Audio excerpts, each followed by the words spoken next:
bring together many friends and colleagues from different parts of the world with strong interest in the unique identifier to foster collaboration and support with a will to improve the statistical business register and also the business registration system. And today we are grateful to have many distinguished speakers to share their insight of the topic. Before we start the discussion, and there are several housekeeping announcements that I would like to make here. And the meeting today will be recorded, and we invite you to mute yourself and while the other speaker there is speaking for the session. And today there's also quite a lot of interactive discussion session, and so we encourage you to actively participate in the discussion during the Q&A session, and also for the roundtable discussion. And you are able to post message in the chat and raise your hand, and we are able to bring you into for the discussion. And if you have any technical problem with the webinar for the meeting, so please put the message in the chat. We, the UNSD colleague, and we were able to provide the support online. So with this, and we are grateful that today we are able to have this webinar, and we are grateful that Stephen Scheinfers, our Director of the United Nations Statistics Division, is able to join us in the meeting. So Stephen, the floor is yours to give the opening remarks.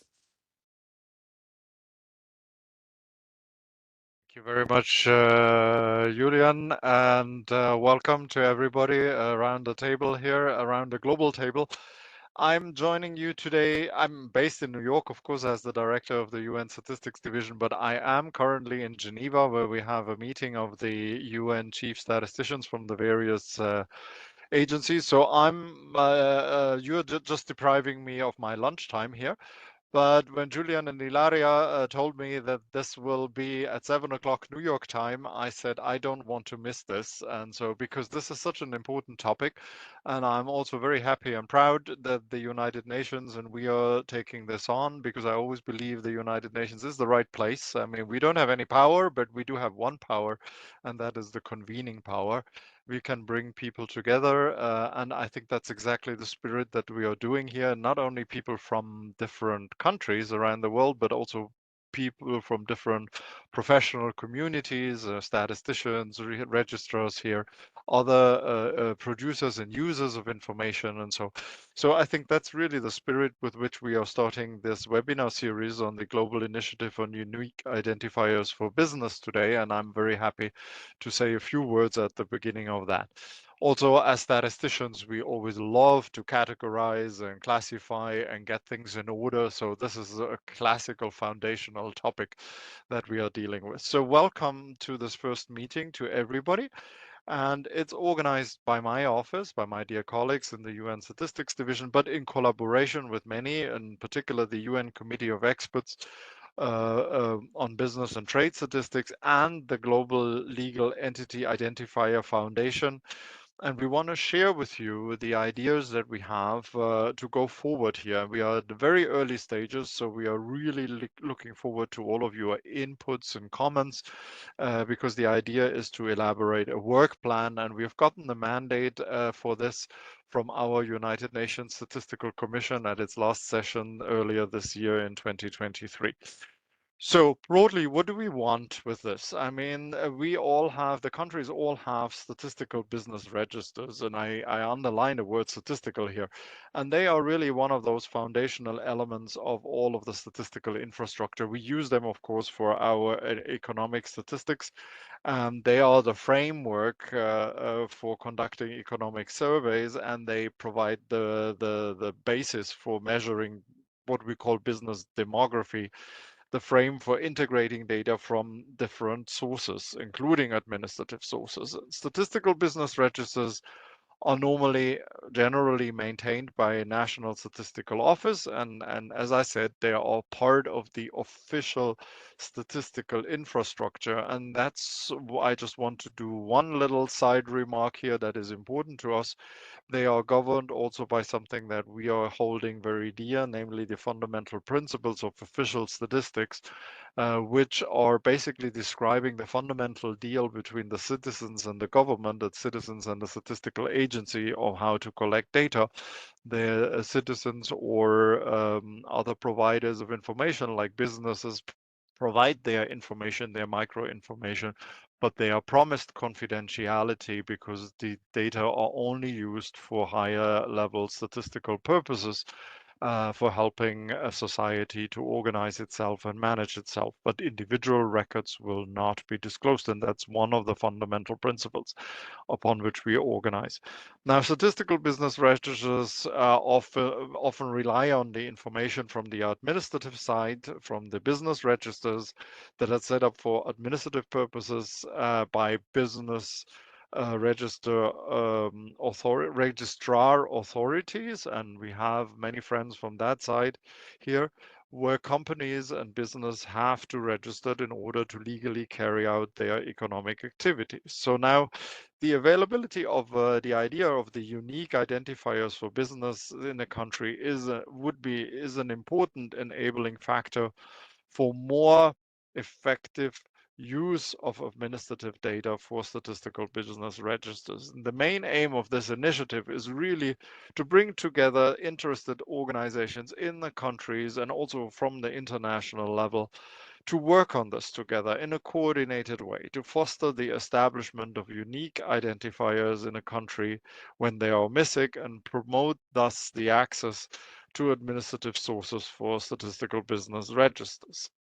So we are bringing several communities here together. That's what I mentioned at the beginning, the little power that we have, the convening power to talk to each other. And that is not always easy because I mean, different professional communities come from different purposes and they serve different objectives and sometimes speak different languages. But at the UN, we are not afraid of different languages. We are quite good at translating from one to the other. So I hope a lot of that will be also happening today in this initial meeting. We bringing together here the experts from national statistical offices where the statistical business registers are housed, and from the other side, we're bringing the business registrars authorities where the administrative resources are residing. And the intent is to talk to both communities and work together on this idea of unique identifiers, which would clearly help, I think, both of us and make it easier to provide high quality data to make policy decision in a country, which is something that we all want. So I think this is the outset. And again, we are very beginning. And each and everyone's input and ideas and concerns are important and will be heard. So please feel free to bring them to the table either during this discussion or afterwards, because we are also in the process of building up a community here that will work on this. Now, we can never do this alone. We have to be grateful to all of those who work with us. I mean, first of all, I'm grateful to my team in UNSD.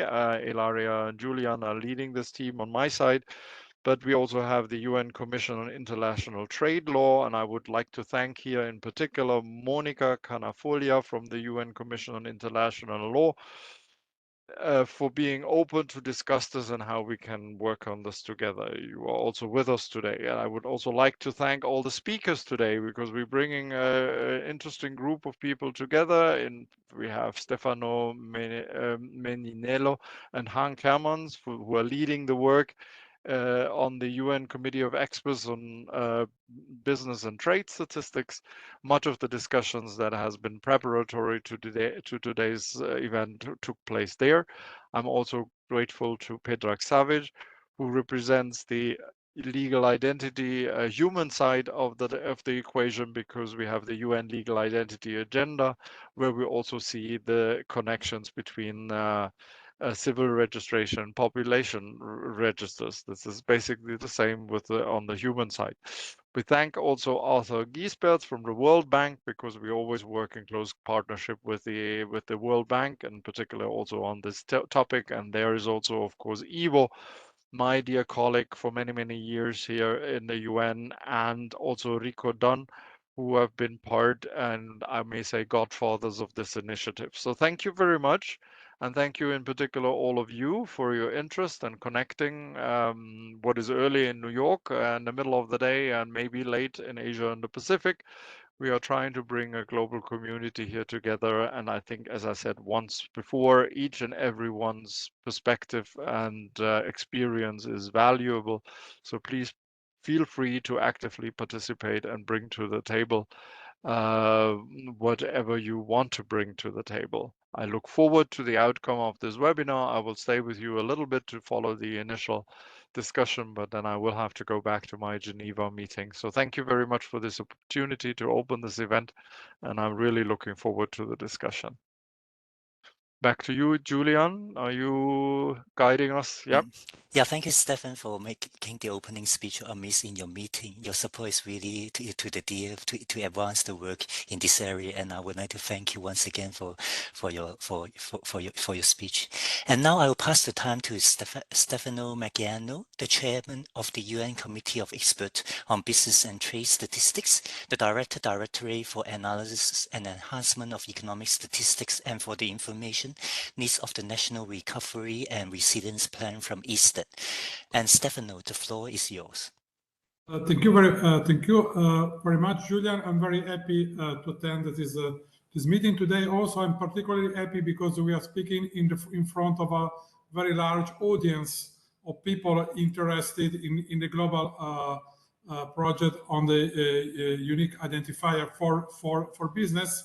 We recognize that as official statistician, we are only we are only one of the many stakeholder of this project. It's a broader project, and so how the community of official statisticians can contribute to this project. This is the main goal of this meeting. Is also so basically what we want to do is to share with you the knowledge that we have built within the Committee of Experts on Business and Trade Statistics. So the first insight can be that official statistics are not like cathedral built in the desert.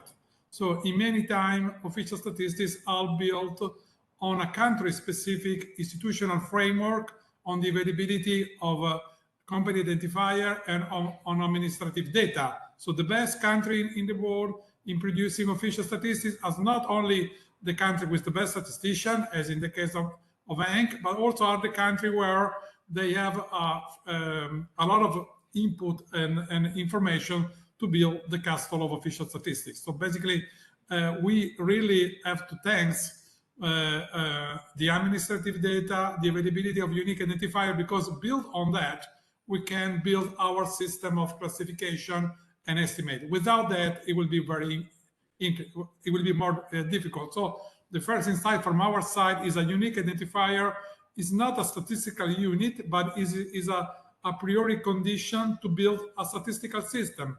Without that, it's very hard to build a business register and to build a statistical system. This is the main conclusion. And the other conclusion is that more and more in country, data are exchanged between administration. We are used to have only official data. For many years, we were the only data manager of this country. Now we have a lot of other institutions that are managing the data.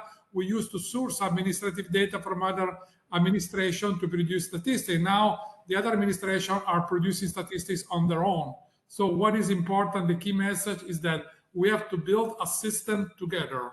This is so the official statistics do not are the monopolistic leader of country in the management of data. We need to share information and to integrate information. What do we have? We have a long-standing tradition about classification of variable, classification of economic units. So this can be our main contribution in a system which is more an ecosystem of multiple stakeholders rather than a place where everyone tries to pick up his own data. So this is my introduction, and so I will leave the floor back to Julian. Yeah, thank you, Stefano, for sharing your insight, and also thank you for your leadership in the committee in guiding the work forward, and it's much appreciated. And now I'll pass the time to Henk Hermans, the chair of the task team on Statistical Business Register for the UN Committee of Experts on Business and Trade Statistics, Director of Economic Statistics and Statistics Netherlands, to chair the next session. So Henk, the floor is yours. Thank you very much. As Julian said, I am the chair of the task team on statistical business registers. And you can see the SBR as the backbone for making better and good economic statistics. And what we want to have is that they meet the increasing demand for better integrated, coherent and comparable data. And we developed as a task team the SBR maturity model as a tool to help countries to determine the current state of your business register and to help them in defining the measures that are needed to take your SBR to a next stage. And in many ways, the use of unique identifiers is key to enhance the usefulness of your SBR. Therefore, this task team is together with UNSD and GLEIF the driving force behind this initiative of this global initiative on unique identifiers for businesses. In this webinar, we have 5 speakers who will emphasize on the aspect of the usefulness of unique identifiers. We have in total time until 9:00 a.m. That means that we have about 20 minutes for each speaker. Therefore, after each of the presentation, there will be room for questions, but only for clarification. And after the last presentation, after the 5th one, we will open the floor for questions to all speakers. So we need to be a little strict on that, because otherwise we don't have the time to give everyone the floor and to do their presentation. The first speaker, and you already have seen him, is Julian Cho. Julian is the Chief of Business Statistics Section at UNSD. He is leading the program on business statistics and international statistical classifications. He has also worked in other areas of official statistics, including environmental, economic accounting, ecosystem accounting, prices statistics, industry statistics, short-term economic statistics, and he has been involved in the Vision's work program on capacity development and in technical assistance in the developing countries. Prior to joining the UN, Julian served in the Office for National Statistics in the UK, and he has a PhD in economics. Julian will do his presentation on why a global initiative for unique identifier for businesses is needed. So, Julian, the floor is yours. Yeah, thank you, Han, for the introduction. And now I'm going to change my role as a moderator to as a speaker. But today I'm grateful that to have the opportunity to provide you with an update on the global initiative on the unique identifier for businesses. And the discussion on this initiative is not new. Actually, since 2016, the Responding Group, which is the city group responsible for looking into the matter on the business register, they have discussed in several meetings the importance for the national and the global unique identifier for businesses.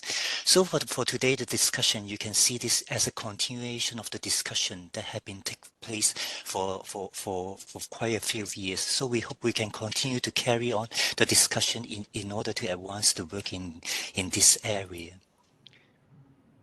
So the outline of my presentation today, today we have more than 100 participants, and they're from different part of some are from the NSO, and some are from the registration office, some are from the central bank, and so on. So today, at the very first instant, we want to provide a brief outline on what is a statistical business register, their role in the National Statistics Office, the importance of the administrative data, and after that, we will give you a rationale of why we need a global initiative on the unique identifier for businesses.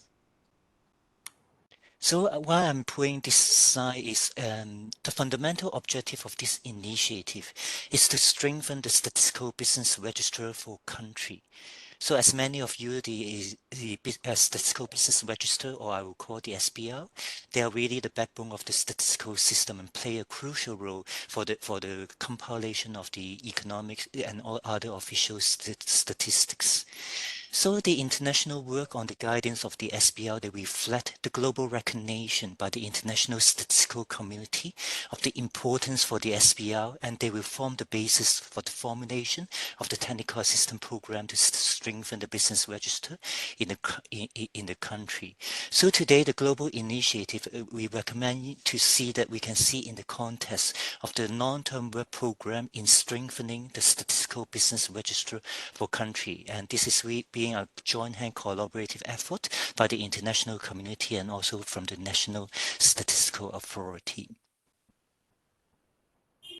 In this slide, and here I will provide a brief overview of what is a statistical business register. And you can see from this slide, the definition of the SBR is coming from the UN guidelines of the SBR. They list out the several key characteristics of the statistical business register, including the frequency of the update, which is a kind of an update on a regular interval.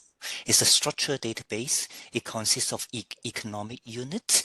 Who is the custodian? The custodian is maintained by the National Statistical Office. And one of the important points is this is used for the statistical purposes. So for generally, the information contained in the SBR include the identification and the content, the demographic information, for example, the starting day, the stratification information, for example, the size of the employment, and also the links between the unit. And this is the area that we are interested and the focus on our initiative. How we are able to improve the link between the unit in order to have a stronger linkage among this system. Also, from some of the other countries, they will also including the geographic information in the SBR in order to provide the location information. But yeah, this is more for the information. And here the slide explains here the purpose for the statistical business register. I think the fundamental keyword here is for statistical purposes.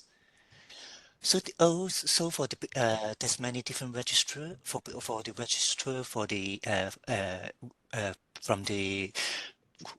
managed by the legal authority. The purpose is for the legal purposes, but for the SBR, the fundamental purpose is for the statistical purposes.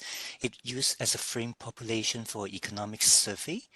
And because of the statistical purposes, the requirement for the SBR is quite different from the requirement of an administrative register, even if some of the SBR is based on the information from the administrative register, and also the concept and the characteristics. So for this SBR managed by the National Statistical Office, this is based on the statistical concept.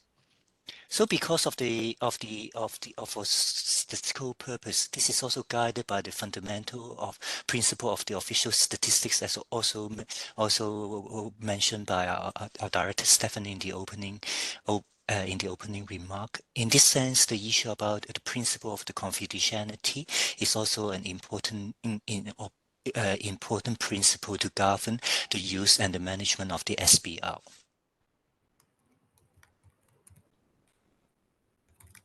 So here, this slide is more about the role of the statistical business register, including provide a snapshot for the economic population, and also itself can also derive certain statistics from the SBL for various information. It also facilitates coherence among the international statistics and also the promotion of the integration within the whole statistical production process for the economic statistics.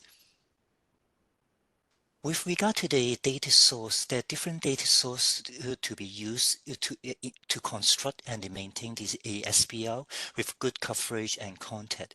The first of the data store is the administrative sources. For example, the information from the business registration, the license register, the test register, the company and trade association, and so on. This form a very important data source in order to populate the business register. And the other is the statistical sources, including the economic census and the agricultural census, the feedback from the economic survey, the profiling, the establishment survey, and so on. Finally, the other source is from data from private data and supplier telephone directory and the internet. So the initiative, the focus here is focus on the use of the administrative data source in order to support the maintenance and the update for the statistical business register. So the SBL can also be linked to the other administrative source, and this can be achieved by storing the identification number of unit in other source in the GLEIF register, or by integrating special module within the SBL to use for the matching with other source. So in this sense, the microdata linkage is quite important in this regard.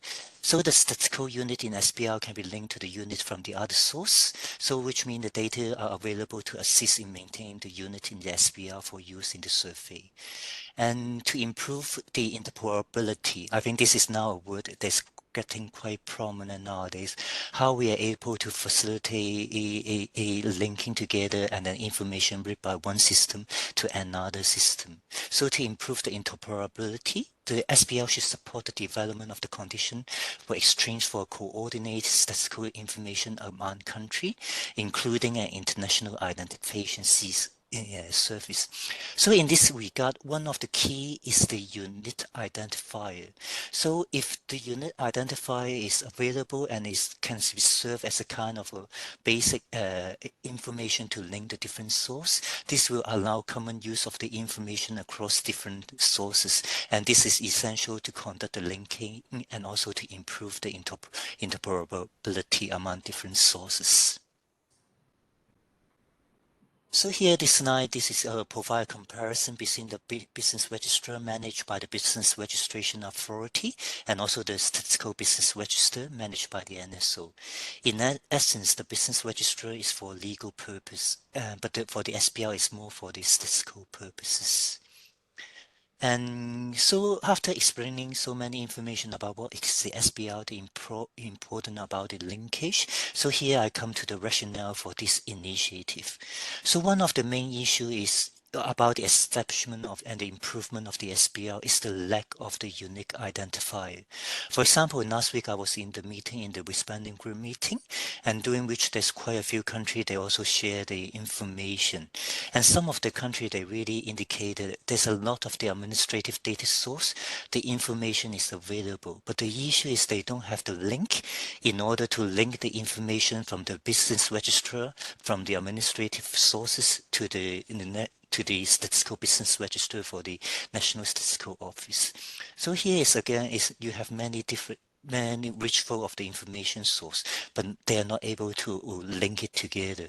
So I think this is a kind of a illustration of the predicament and the difficulty, especially to the developing country in improving the statistical system. So that's why one of the main issue is we hope that we are able to improve the linkage in order to support the development of the SBL. And in this regard, we also so this is also a guidelines from the the UN guidelines on the SBL. They also promotes the use of the unique identifier to link among information from different sources. So the recommendation on the adoption for the unique identifier is not only a push from the National Statistical Office and in the domain for the international trade law, and at the United Nations Commission on International Trade Law in its legislative guide on the key principle of a business registry also recommend, among other things, the establishment of the business register and also the assignment of the unique identifier to businesses. And we are grateful today that we have Monica from the UN Commission of International Trade Law to give us more information about this initiative. So we can see that not only from the domain from the National Statistical Office, but also in the area of the international trade law, and then there's also a push in order to adopt the unique legal identifier. So we are also quite looking forward to hear more about from Monica in this regard. And yeah, and here not we mentioned about the side from the international trade law, but not only for within the official statistics, not only the economic statistics, but actually from the social and the demographic statistical domain, there's also a lot of experience and lot of experience on how we are able to link the population register with different administrative source in order to support the micro linkage. So in this sense, this initiative is also similar to approach for the civil registration, the vital statistics, and also the population and the population register. And also there's quite a few of guidelines and also handbook in order to provide guidance in this area. So also in the context of the SDG and also on the Sustainable Development Goals and also the development of the international statistics, and also there's a United Nations Legal Identity Agenda. This was launched in 2018 as a one UN approach to support member states to build a holistic country-owned sustainable registration system and also identity management system. And so my colleague Petra will also provide more information about this initiative and also the experience from the social and demographic statistics field on how to improve the data linkage. So in essence, finally, another rationale for this initiative is to better understand the globalization and also to facilitate the establishment and the maintenance of the global register, detailing the legal structure of the multinational. And this is quite crucial to link the unique national identifier of the multinational organization to a global unique identifier. Such information is quite essential and quite important to understand various issues about the globalization, for example, the global value chain and so on. So the availability of the global legal entity identifier enabled the linkage across the data source, reduce the manual effort to reconcile different local identifiers, and also provide information on company ownership and facilitate the process of integrating information on cross-border transaction. So UNSD jointly with OECD and as part of the work, there's also a multinational information platform in order to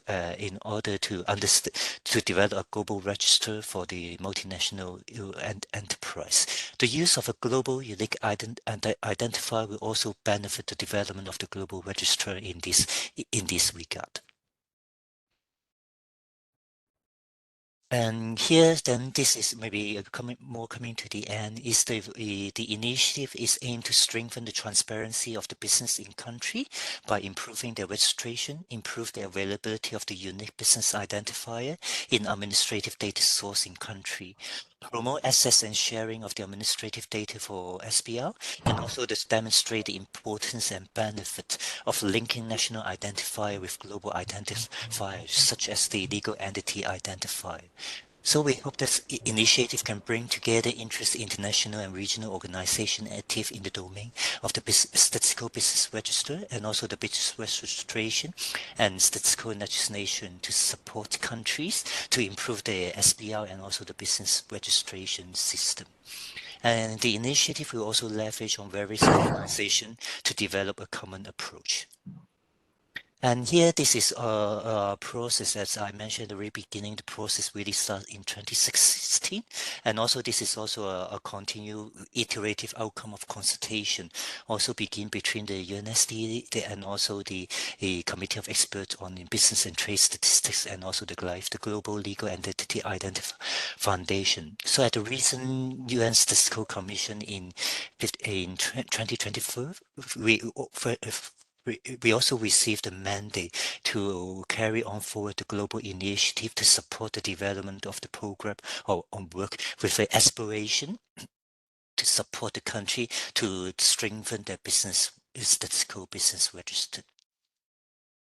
And so this is the end of my presentation slide here. Is I just, in order to increase the awareness and also to really to seek support from different stakeholders, we develop a webinar series to organize, to create the awareness, also to identify the possible pilot project, and also to elaborate a work plan in order to further the initiative to strengthen the synergy. So, so this is today is the first webinar. We will follow by the second and the third webinar to have a deeper discussion about the country experience and also the concrete action in order to carry on the work forward. So with that, and then this is the end of my presentation. Thank you so much, and I will pass back the time to Hank. Thank you so much. Thank you very much for your presentation. We have some minutes to collect some questions on the clarification on your presentation. Other questions will be need to be held to the end of all presentations. So let's see if there are any questions for you at this moment. I don't see any questions arising in the chat. So maybe we should move on to the next presentation, and we will see afterwards if there are any questions that come alive. The second presenter is Predrag Savic. Hope to say the name correctly.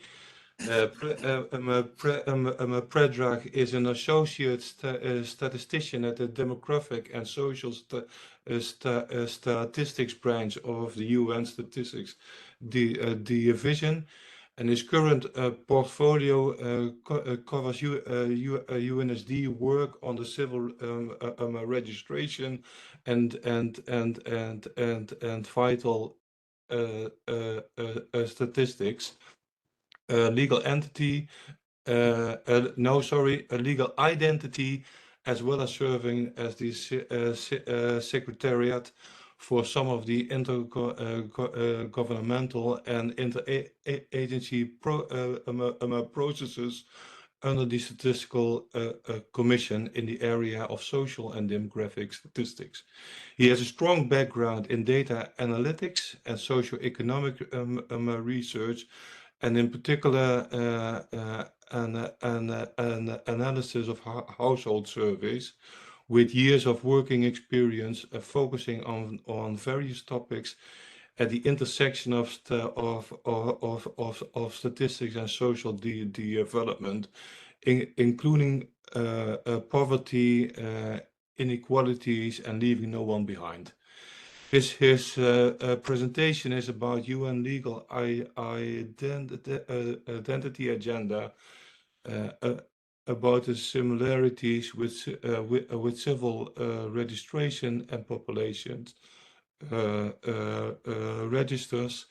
You have also 20 minutes, so please, Predrag, the floor is yours. Thank you so much, Hank.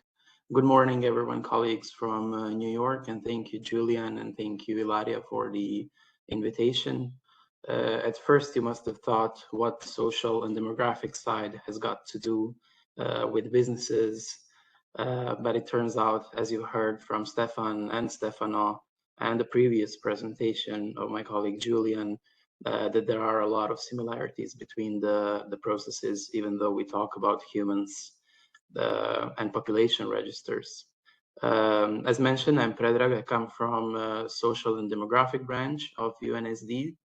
And today I'm going to cover just a couple of slides for your information on the United Nations Legal Identity Agenda, which is a similar sort of sister process on the legal identity of people. In my presentation today, I will cover a couple of angles to this. I think the rationale one, which I find quite different from what we're discussing today, then some background, how it all came about and how it was operationalized. What is the legal identity agenda recommended approach that we promote to countries, and how is this agenda operationalized in concrete terms? Who does what, and what is the modus operandi of the agenda? As I mentioned, there are a lot of more similarities than you might think, especially hearing the initial comments and discussions this morning.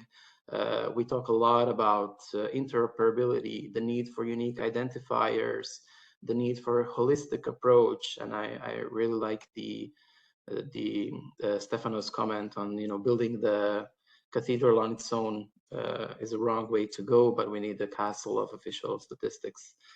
With this said, as I mentioned, talking about people and demographic side, from my side, the rationale is somewhat different as it's highly linked to human rights, of course.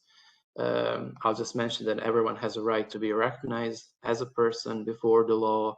It comes from Universal Declaration on Human Rights in 1948, and then several international human rights instruments later on. We also have it in the 2030 agenda. It's a specific SDG target, 16.9, which calls for country to reach legal identity for all, which includes birth registration for all until 2030. Unfortunately, we have only 6 years left, and we're still quite behind, especially when it comes to some of the sub-Saharan countries and South Asian countries as well. I don't have to mention that those humans without legal identity face numerous challenges. That includes you cannot access public services. We talk about the importance of education, of healthcare, of social protection, but if you cannot prove who you are, if you do not have a state ID, you cannot have access to all these services. You cannot exercise your political rights, such as the right to vote. You are at the risk of exploitation of criminal enterprises, and not to mention the issue of cross-border mobility, refugees, statelessness. And this topic is quite close to the heart of Secretary General, who used to work on these topics before becoming the SG. So another sort of input to the agenda. It's also widely acknowledged to be, as I mentioned previously, needed for at least 10 other sustainable development goals. And then data that is generated from birth registration, from civil registration and population register is needed for the measurement of at least 60 other SDG indicators. You can just think of all the demographic targets and indicators we have on the social side, but not only social side, including on economic. It's just think of GDP per capita if you do not know what the per capita measure is. Civil registration of humans establishes the existence of a person under the law, and it's fundamental in granting legal identity to people. It's also recognized as the ultimate source for production of comprehensive, regular, reliable, vital statistics, so the countries know how many people live in there and they can plan accordingly. There's also another indicator in the SDG agenda for sustainable development, and that's 17.19, which also calls for countries to achieve 100% birth registration and at least 80% of death registration.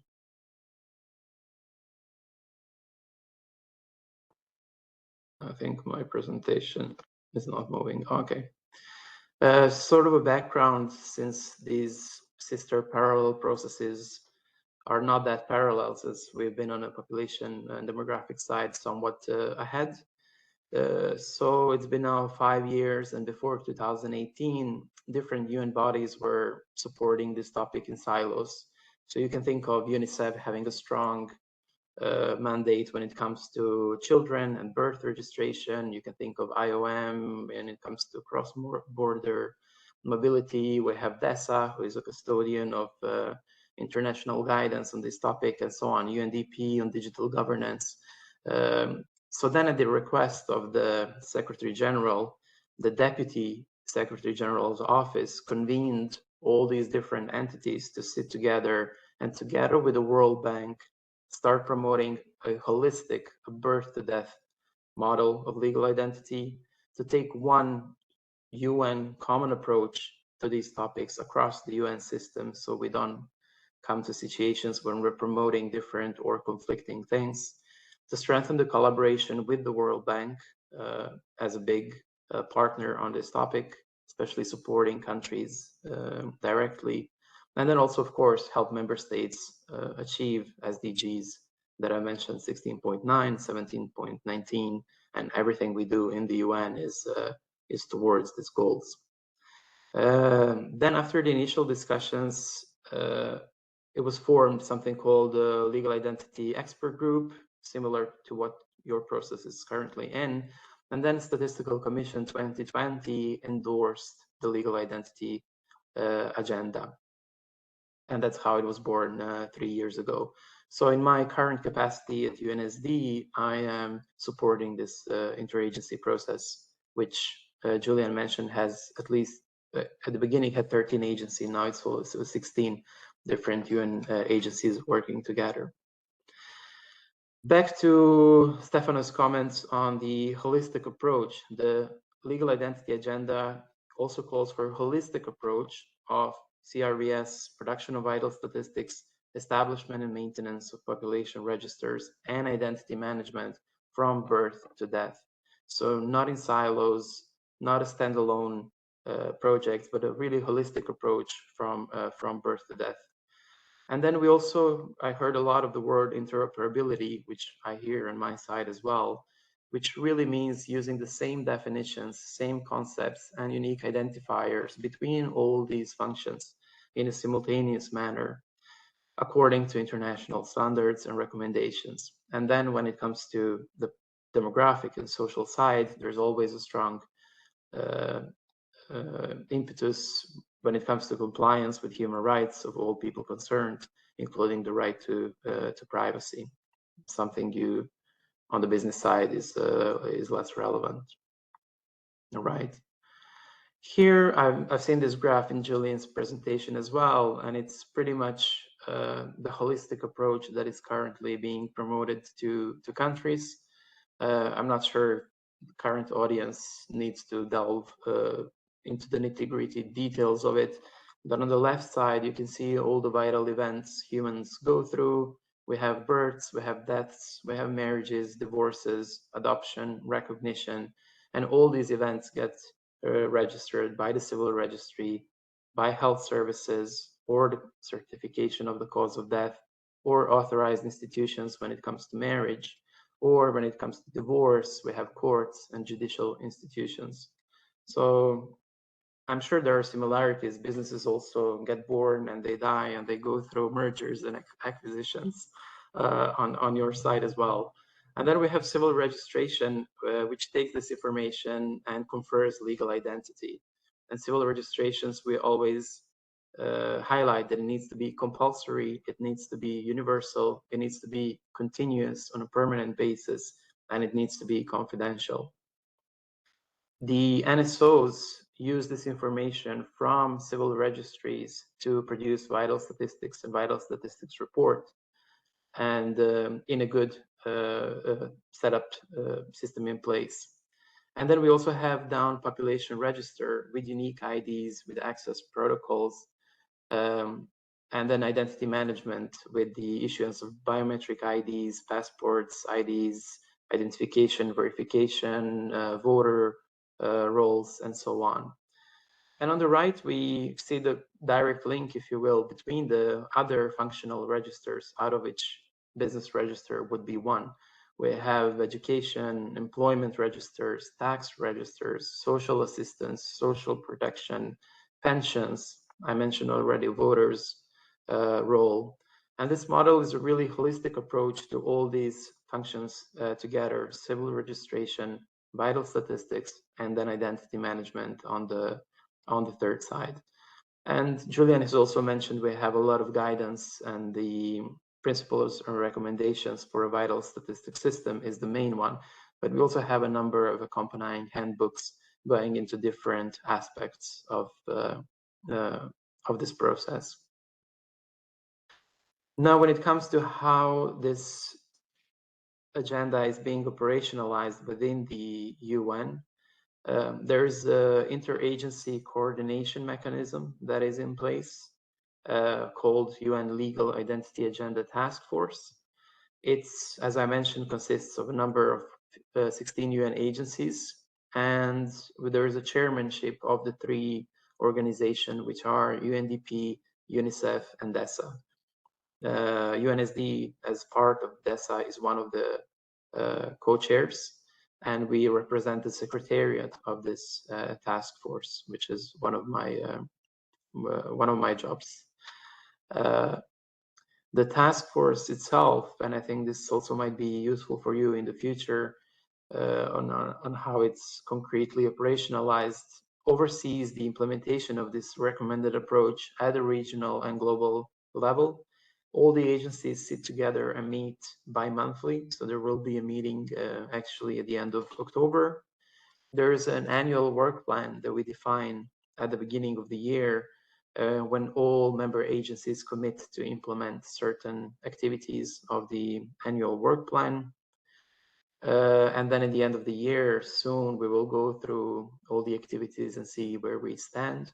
This is important not to create overlaps, to be aware of who is doing what in this field, especially when it comes to helping countries directly, to make sure that we have a common UN approach and a coordinated support to NSOs and the civil registries of countries.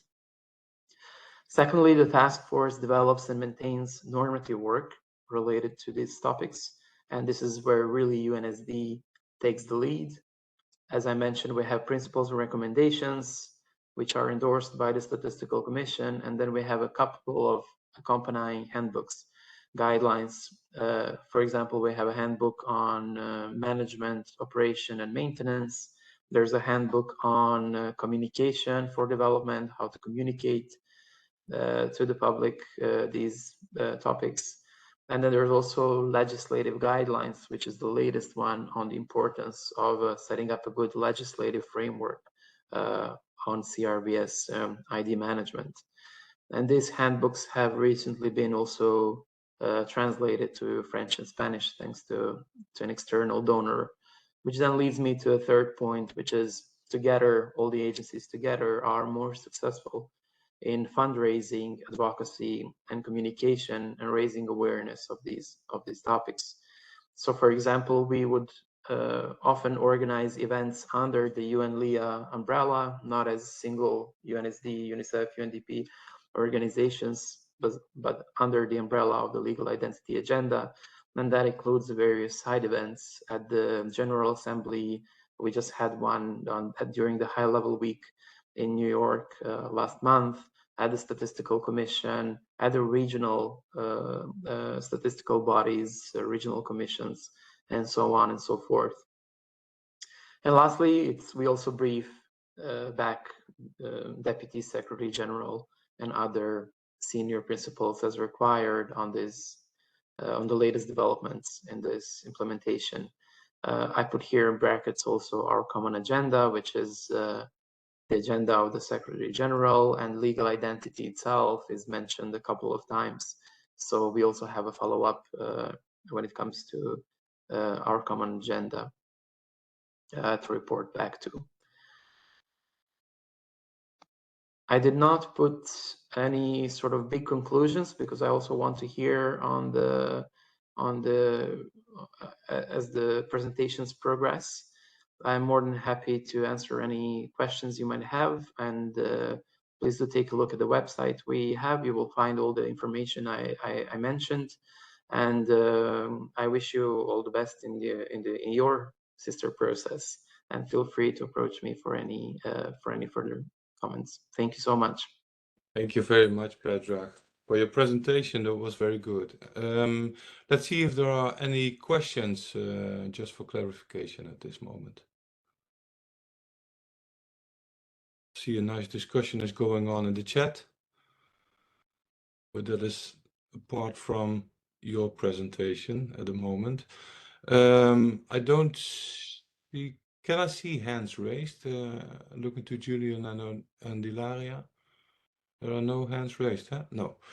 Then we move on to the next presentation. Thank you very much, and please stay with us, because after the fifth presentation, there will be questions for you, and we can come back to you then. So let's see. Oh, I'm losing my mouse a bit at the moment. Okay, let's move to the third presentation. The third one is from Monica Calafoglia. Monica is a legal officer at the International Trade Law Division of the UN Office of Legal Affairs. And this is the substantive secretariat for the United Nations Commission on International Trade Law, the UNCEBTS. And she has served as a secretary of UNCEBTS Working Group 1 on micro, small and medium-sized enterprises during the preparation of various legal texts supporting the formation and operation of small businesses. Before joining the International Trade Law Division, Monica has worked for other agencies of the United Nations system. I now give the floor to Monica, who will speak about UNCEBTS recommendations on business registration. Please, Monica, floor is for you. Thank you very much, Hank. Good morning, good afternoon, good evening to all the participants that I can see from the data on the screen are very interesting and high number. So I hope that the presentation on what UNCEBTS on how UNCEBTS fits into the unique identifier discussion can be useful for you as well. Please confirm that you can see my slides. Otherwise, okay, thank you. So as Hank was saying, I work for the trade law division. That is, the Trade Law Division of the Office of Legal Affairs that provides the substantive secretariat services to the UN Commission on International Trade Law. Acronym is UNCEBTS. UNCEBTS is a subsidiary body of the General Assembly. It was established in 1966. The mandate is to further the progressive harmonization and unification of trade law by preparing international trade law texts and also promoting their use in key areas of commercial law.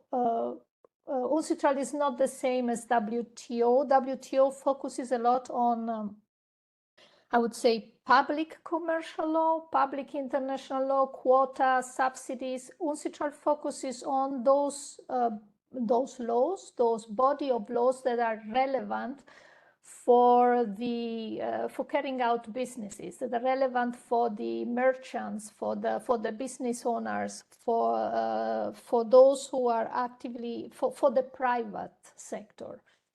And in that regard, one of the projects that UNCEBTS carried out for 10 years, and in fact came to conclusion last summer, was to look into ways, of course, legal solutions to reduce the obstacles encountered by micro, small, and medium-sized enterprises during their life cycle. And in the course of these 10 years, UNCEBTS prepared a number of texts. legal texts to help reduce those obstacles. One of those texts, as already been mentioned a few times, is the legislative guide on key principle of business registry, and that's going to be the topic of this presentation. To clarify, who prepares the text? The work on preparing legal text for micro, small, and medium-sized enterprises was assigned to Working Group 1. UNCITRAL is structured around a commission that is the decision-making body that meets once a year, and the commission carries out its work through 6 working groups. And the working groups have different topics and they meet, each working group meets twice a year. Who is sitting in the working group? Just to be very clear, working groups are composed of member states. UNCITRAL member states invited, and since UNCITRAL has 65 member states at the moment, the other UN member states are invited as observers and they can contribute. So when I'm talking about working group, and I want to highlight this because the guide is not the result of experts discussing in their private expertise, based on their private expertise, but the legislative guide on business registration is in fact the product of the deliberations and the agreement of UN member states. UNCITRAL used different sources for the guide, materials and experiences and case studies from the World Bank Group, from UNCTAD, that is the United Nations Commission on Trade and Development, from UNDP, UNIDO, from various international governmental organizations and non-governmental organizations active at regional and international level, from also regional organizations, and also, of course, country examples. So UNCITRAL tried to have the broadest access to information as possible in putting together the guide. The guide was adopted by the Commission in 2018, and then was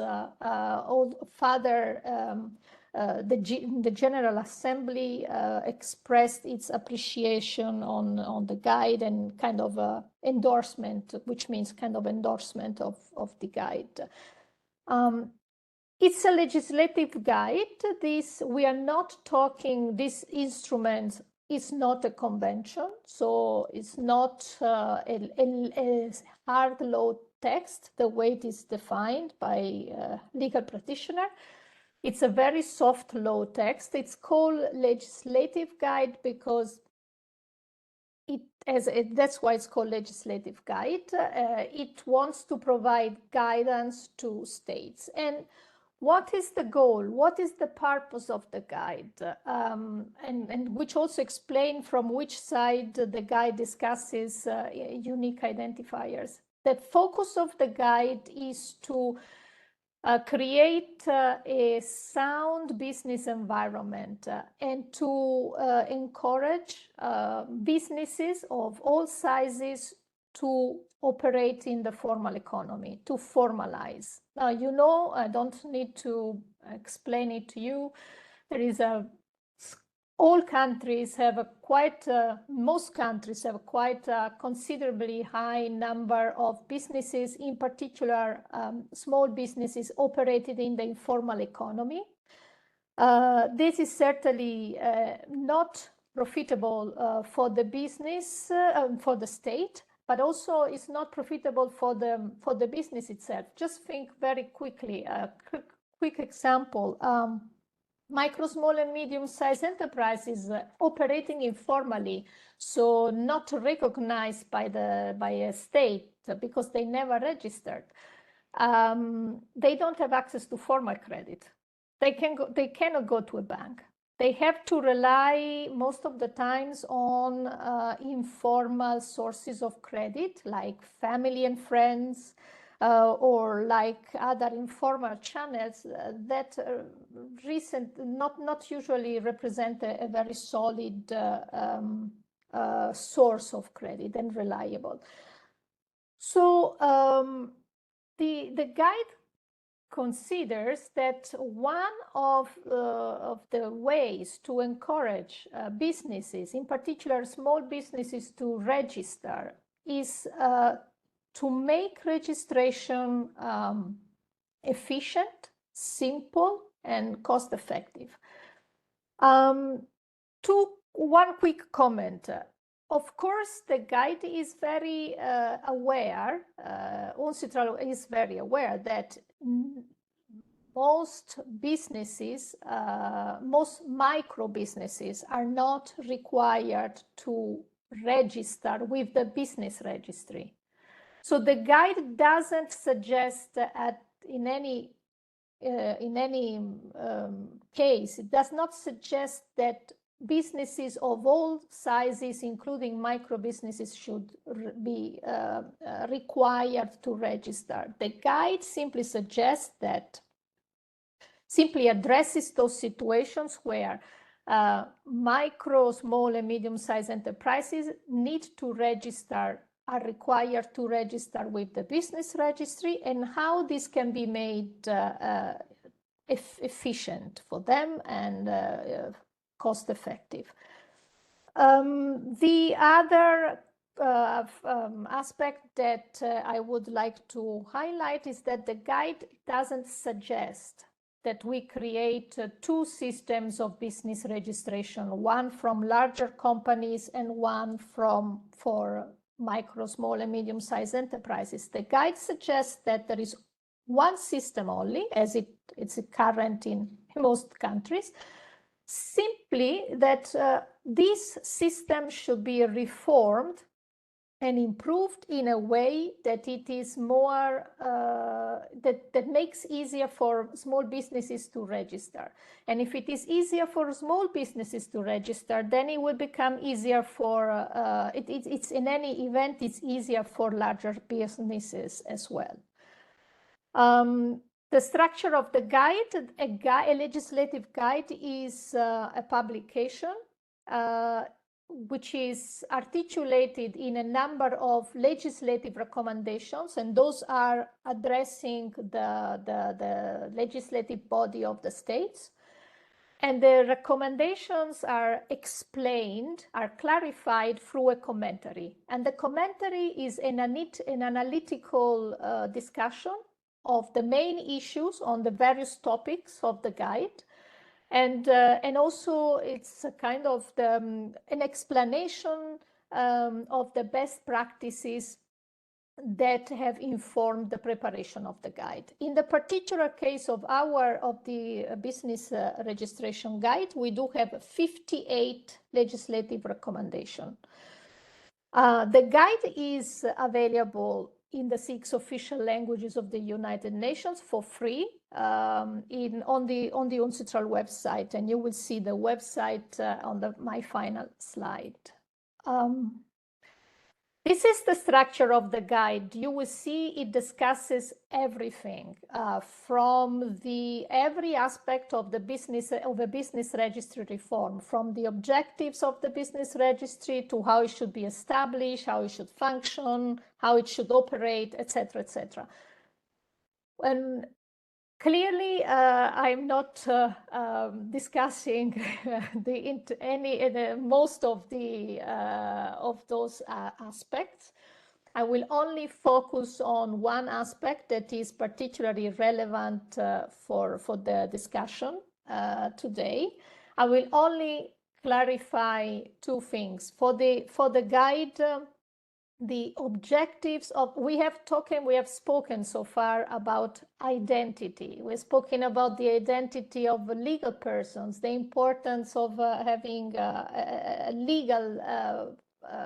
name that is legally recognized by the state, and existence of being alive that is legally recognized by a state. The same is for the businesses.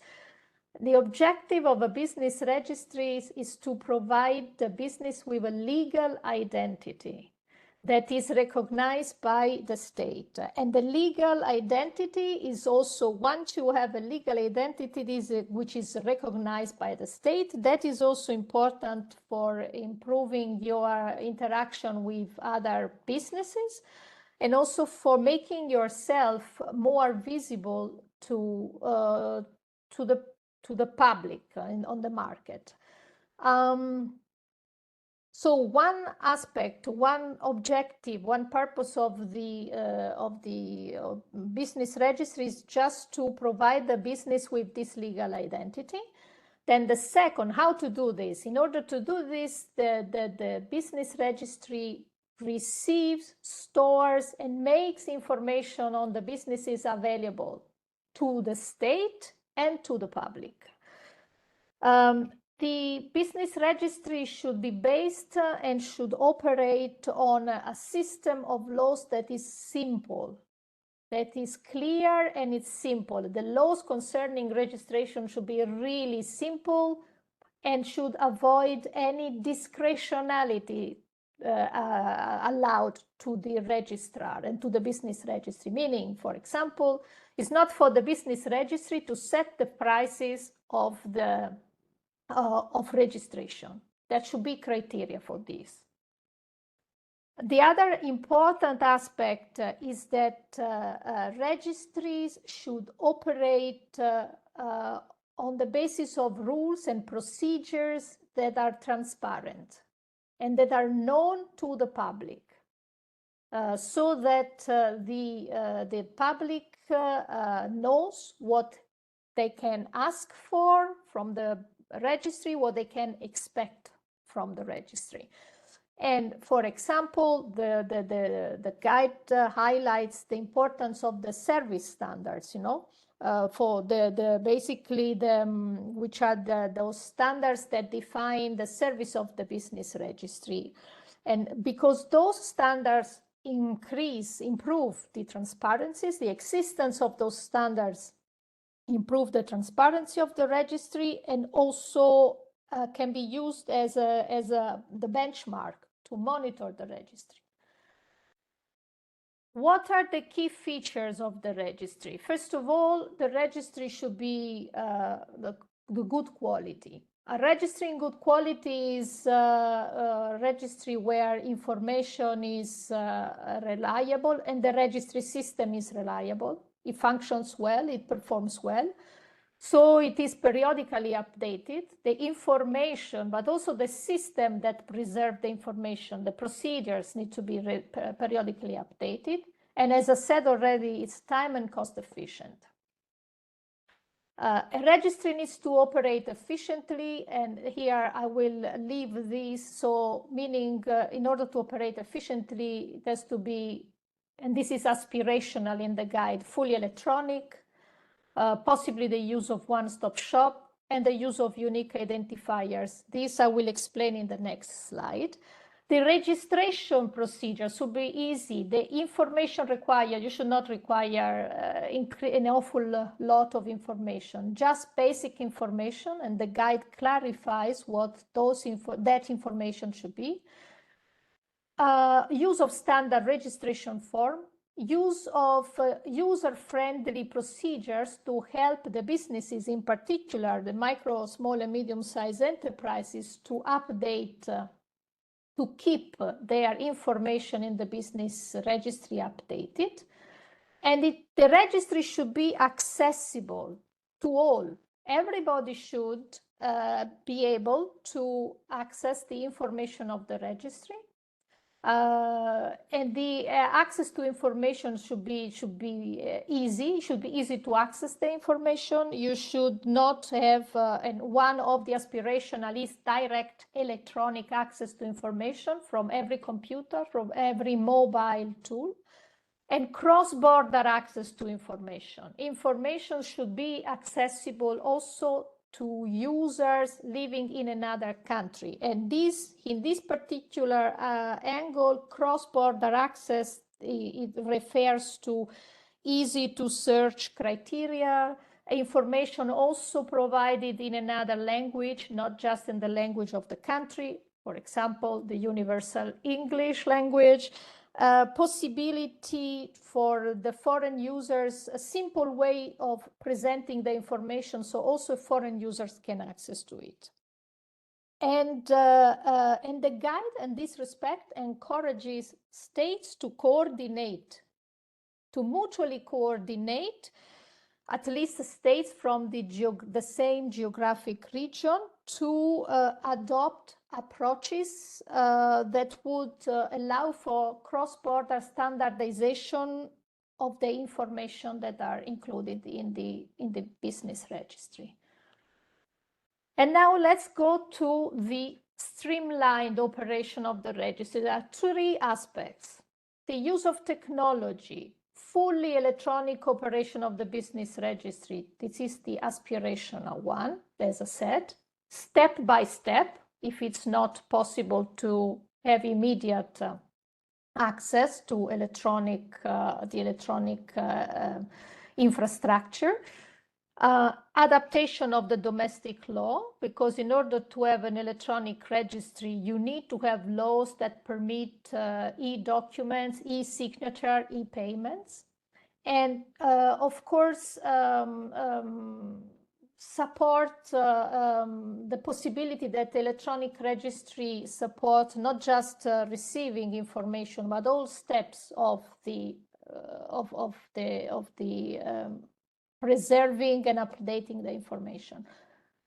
The one-stop shop, as I said, the second element that facilitates the operation of the efficiency of a registry or registration system, bringing all entities, all public authorities that are involved in the registration of a business together, physically or electronically.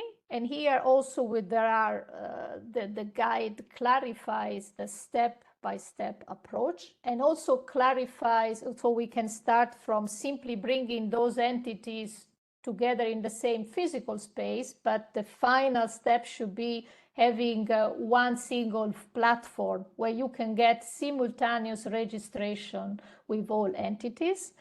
The importance here, when you get to that stage, to adapt existing laws. You may need to adapt existing laws for the collection of the information by public authorities, for sharing the information among public authorities. And the use of the unique identifiers. The way the guide discusses the unique identifiers is because they facilitate the registration process. They avoid duplication of information. Because, for example, they facilitate the identification of the business. They can prevent situations where even unintentionally businesses are assigned the same identifications by the two different authorities.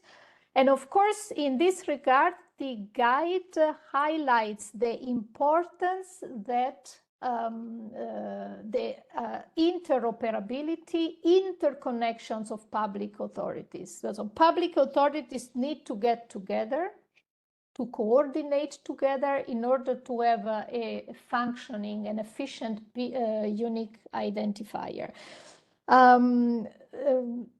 Here the guide speaks about technical interoperability between the systems of the different agencies that are public agencies that are involved in the unique identifier operation.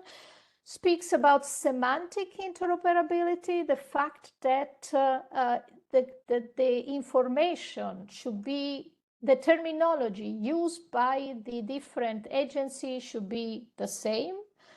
And the understanding of the information should be the same. There are issues that also the guides looks at and warns the state about certain red lights that when assigning unique identifiers, for example, that certain businesses may not have their legal status that is different from the owner. So this has to be taken into consideration. So different solutions may be adopted for this situation. There may be risks that also states need to pay attention to in assigning unique identifiers, which is that in certain countries, different agencies can allocate identifiers to the business depending on their legal forms. So individual businesses get identifier for certain authorities and companies from others.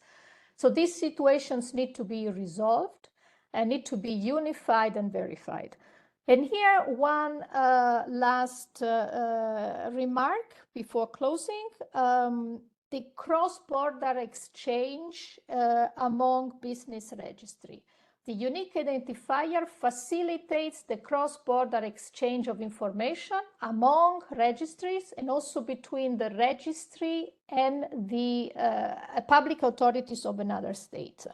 So the guide doesn't go all the way to suggest adoption of a global legal identifier, although the states discussed that a few times during the preparation of the guide. But what explicitly the guide suggests is that the states should, when establishing their domestic unique identifier, they should adopt solutions that in future can facilitate exchange of information between states and can be adapted to the use of something, let's say, more comprehensive, more international, like a global legal identifier.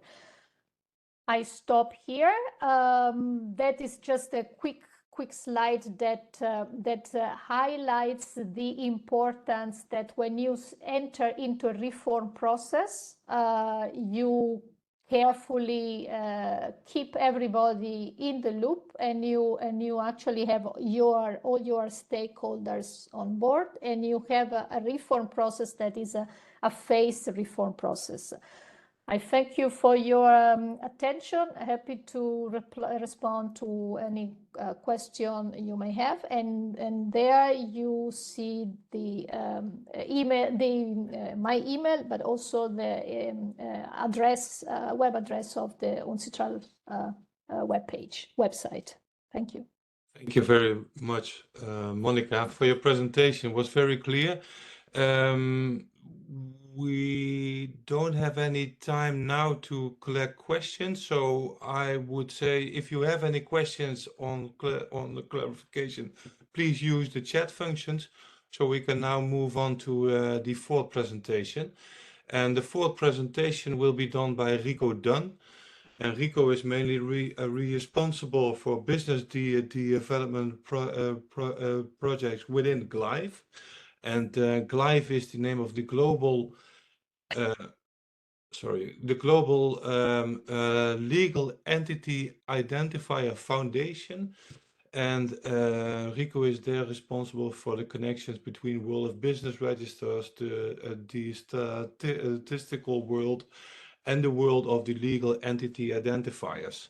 Before joining GLEIF, Rico was the manager of the business register of the Netherlands Chamber of Commerce, and before that he has had several legal and sales and marketing functions, including, for example, the development of all internet-based activities for the dissemination of information from the business register.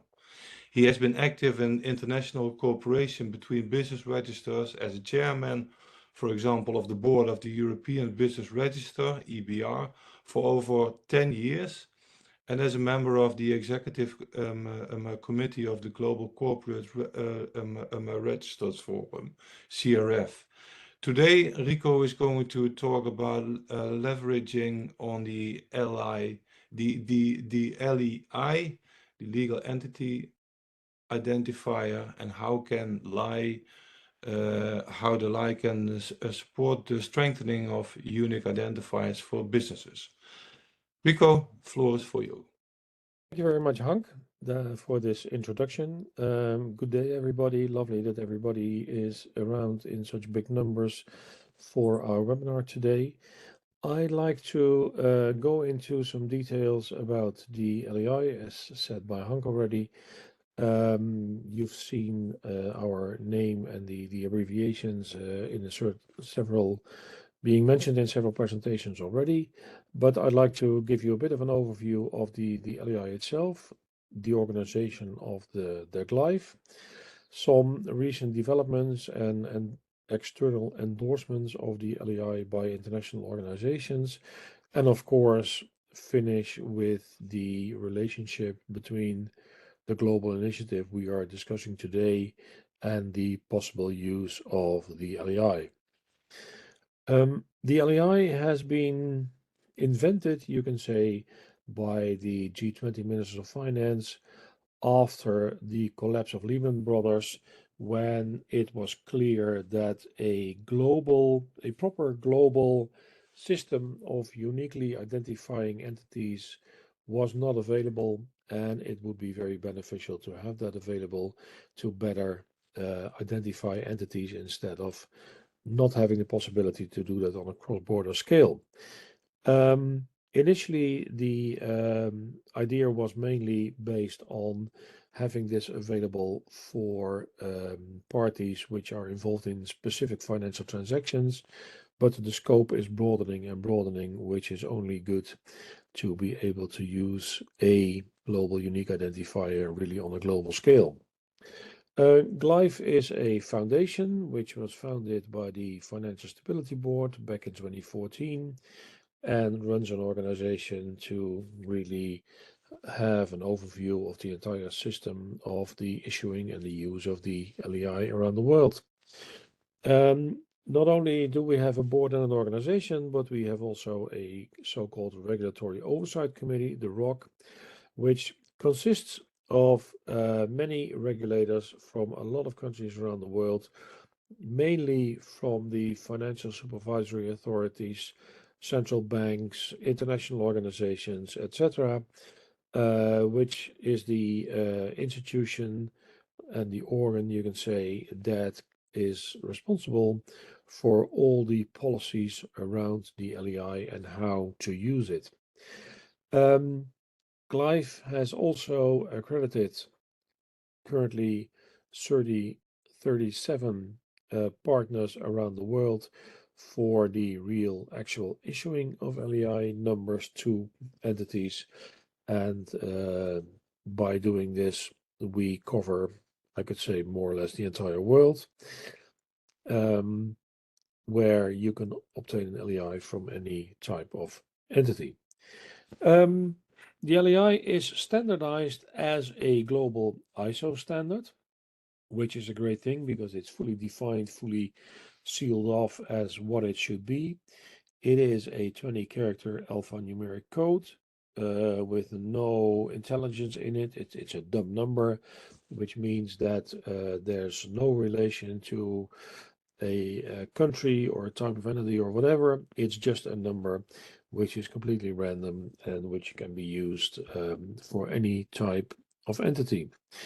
The LEI will always stay with the legal entity as long as that legal entity exists. And it is also important to understand that we have the so-called reference data, which will give you information on who is who, but also who owns whom on a global basis, because there's also relationship information available. Important to notify that from the start, it has been decided that the LEI should be a broad public good, as it always has been called, which means that it is available for free for anybody to use. And we are currently going towards 2.5 million LEIs which are issued. If you look at this is a picture which says something about the EU in the header, but it certainly has information on a global scale. We are looking at a couple of hundred pieces of legislation and other regulatory frameworks around the world, of which there are some 80 in the EU, which make it mandatory to have an LEI for certain type of entities. Mainly, the arrangements in legislation are in a way that, for example, banks and other financial institutions, when they do reporting on their clients to the financial supervisory authorities, they have to do that by using the LEI as the unique identifier for that specific entity. And as you can see, in many countries around the world, more and more regulation is being decided upon to use the LEI as the one identifier. If you look at the reference data, there is the possibility to just go to the website and search for information through our search engine. It's also possible to use an API to use the data from the database, but it's also possible to download the entire database and use it in whatever way you think is useful. Just to give you a quick overview of how things look like. First of all, the LEI is here available, which is the unique number, 20-digit, alphanumeric, as you can see. You will see that we have the official name of the entity in the database. If necessary, it will be transliterated, which is mainly the case for countries where you don't have the Latin alphabet. You will always find in which registry the entity is being registered, in this case in Switzerland. And what you see here is the registration authority code, which we have given to every register around the world to be able to identify that, but also to use it in an automated way in our database. You will always find the local registry number there, so there is a direct connection available. There is it is also shown what the legal form of the entity is, which is based on another ISO standard, the Entity Legal Form Code, a list of legal forms of countries around the world, of which GLEIF is the official ISO maintenance agency secretariat in the ISO speak. So we keep a list of all the legal forms around the world. We also create mapping. We do mapping with other codes. For example, if an entity has a big code, an ISIN code, or currently also with the Open Corporates and Standard & Poor's, to be able to show mapping for purposes of users of the data. Will show address information. In the US, it's quite normal to have a distinction between the legal address and the headquarters address. In the rest of the world, you don't see that so much. So in this example from Switzerland, you'll see that both are the same. We also have information on the LEI registration itself. When was it done? When was it updated? Who is the LEI issuer? And at which registry were the data really validated and checked? Information on parents and children. When an LEI is issued, the legal entity also has to tell the LEI issuer the information on what we call accounting consolidation information, which means that if they are part of a group structure, the information, the financial information from their financial accounts is being consolidated in the financials of the mother company. They have to tell us that and prove that, which means that out of that, we can create the overview of direct and ultimate parents, but also direct and ultimate children. And you will see that type of information also here on the screen, but also in the system for each and every LEI entity that has such parents and children.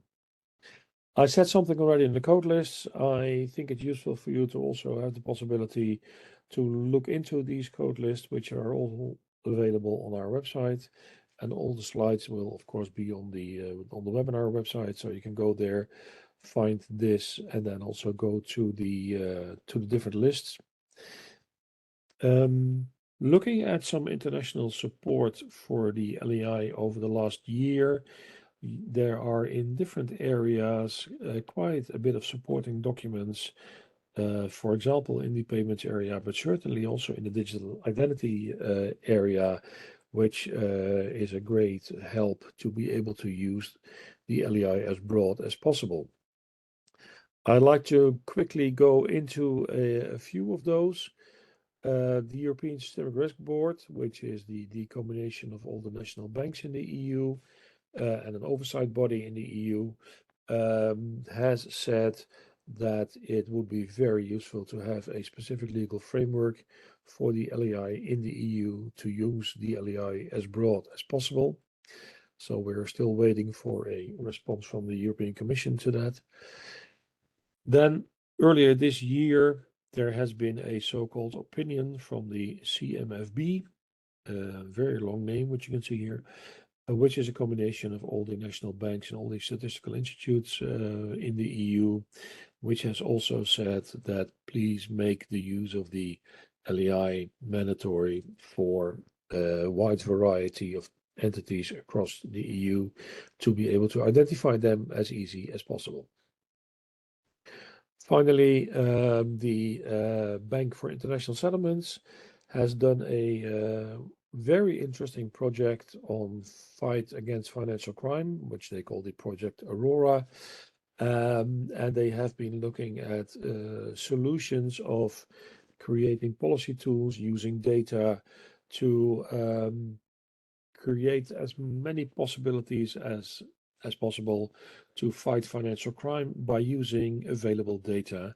And in fact, in all the solutions they have thought of in their project and in their documentation, they came up with a role for the LEI to be the unique identifier available for entities on a global scale to help fight financial crime. You've seen this, Julian has already presented this, but I wanted to keep it in here just for the to be complete. What are we doing with our proposal and also with these webinars and the initial focus? So this is a bit of repeating what Julian said at the beginning of this webinar. The first thing is, of course, hosting these webinars, but then after that, thinking about how we can work together with regional and international organizations to be able to create a situation where a unique identifier is used as broad as possible. And of course, the LEI is available to do so.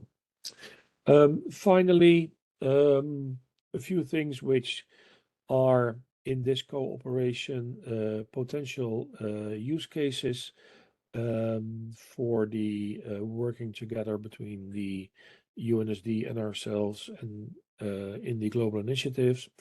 Important to notify and to stress again that the entire LEI database is available for anybody to use in what way you want to do that, and so for any use case.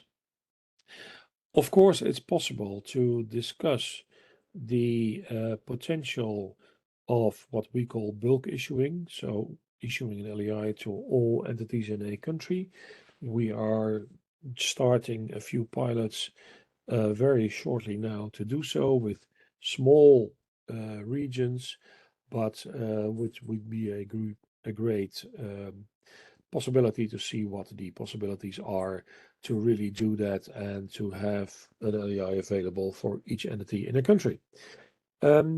If we are talking about developing business registers, then of course the choice could be to immediately use the LEI as the single identifier, which can then be used both for domestic and international purposes.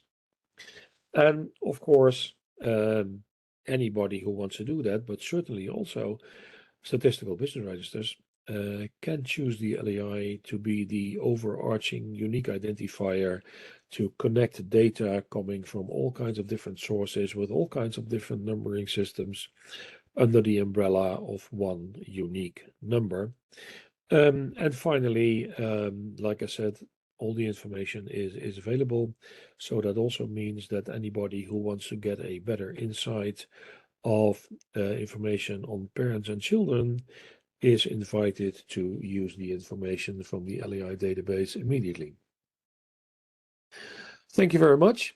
I'll hand back to Hank. Thank you very much, Rico, for your presentation. Was very clear to me. Hopefully, it was also clear for all the participants. We will see. We will now move on directly to the fifth presentation, and afterwards we will merge the questions and answers with the roundtable so that we have enough time to collect all questions. But you can also use the chat function, of course. Our last presentation is from Arthur Giesbers, a former colleague of mine at Statistics Netherlands, but now at this moment he is working for the World Bank, where he works as a statistician and economist. His main assignment there is to develop methodologies and instruments in the field of business statistics, and to provide technical assistance, and to provide training and capacity building thereupon. Arthur mostly works with and for NSOs, National Statistical Institutes, in close cooperations with other departments in the World Bank. Prior to joining the World Bank, Arthur worked for 13 years at Statistics Netherlands, merely as a manager in business and price statistics. And before CBS, he worked for 10 years at the Development Research Institute of Tilburg University in the Netherlands, and there he worked as a project leader. Arthur now will reflect on unique identifiers for businesses, for statistical business registers. Arthur, the floor is for you.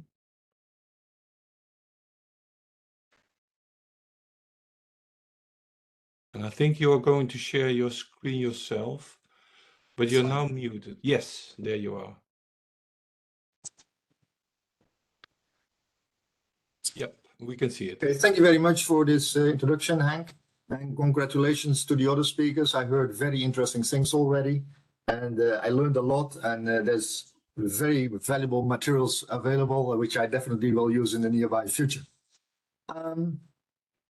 My presentation is slightly complementary to what you have heard, I think, because I have the perspective from the producers rather than from the users, perhaps. And let's have a look at it. I'll present a little bit about the context of my work. Then I would like to showcase some work in a country, in this case, Sierra Leone. And then I go a little bit more to details why it's so useful to have UBIs.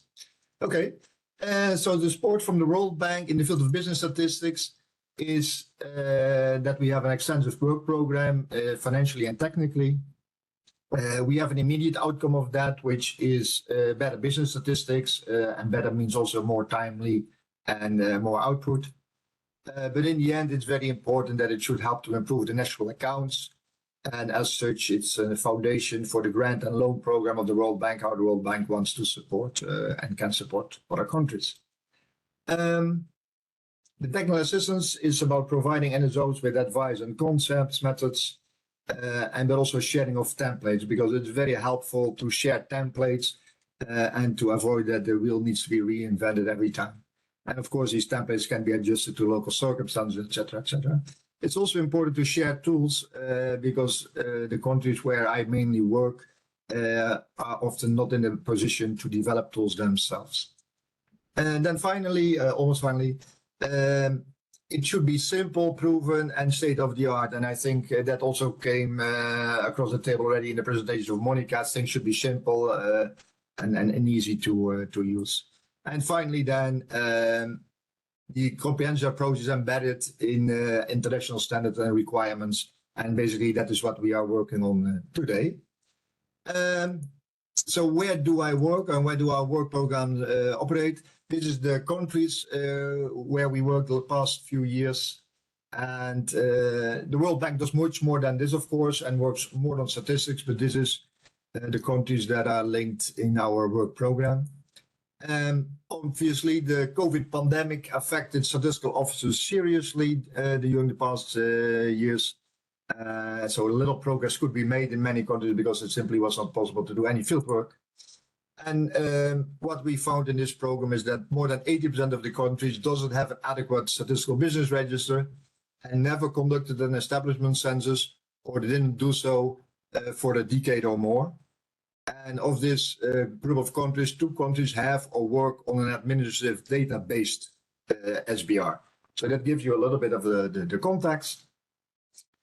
That brings me to the generic work program. So we have a generic work program in business statistics, how we try to support countries. I will not go into the details of this sheet, just to emphasize that the statistical business register plays a key role in this work program.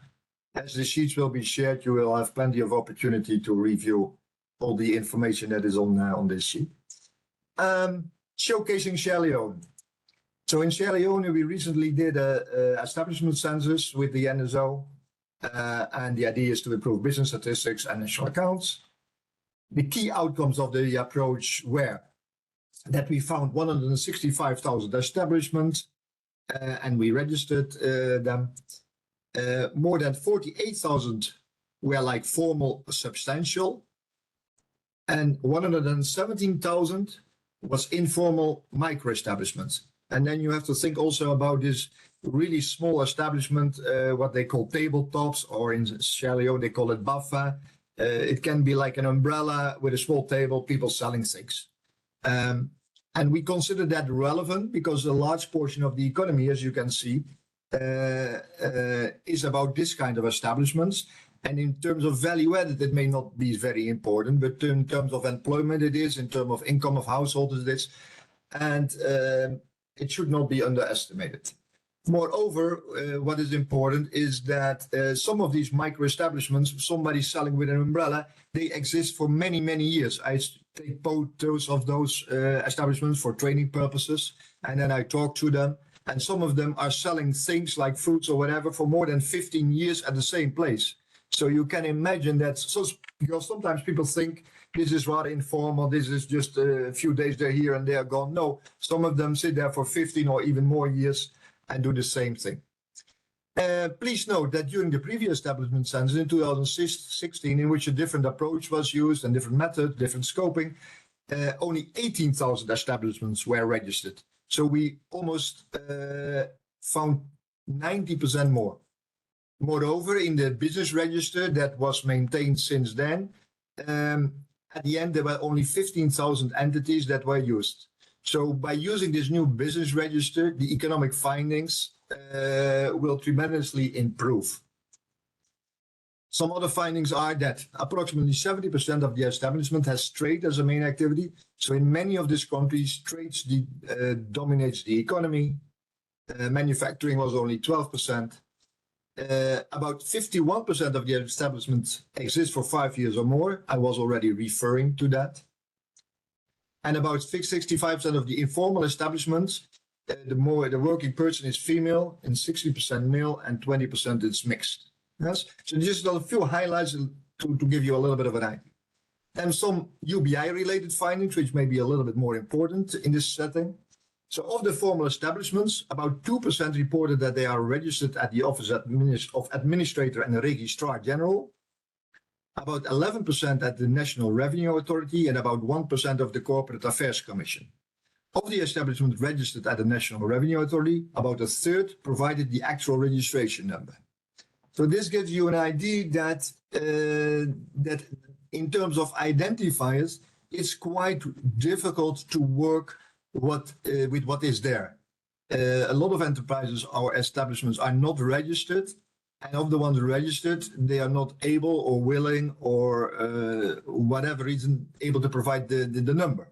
So this obviously illustrates that that there is a case for the UBI.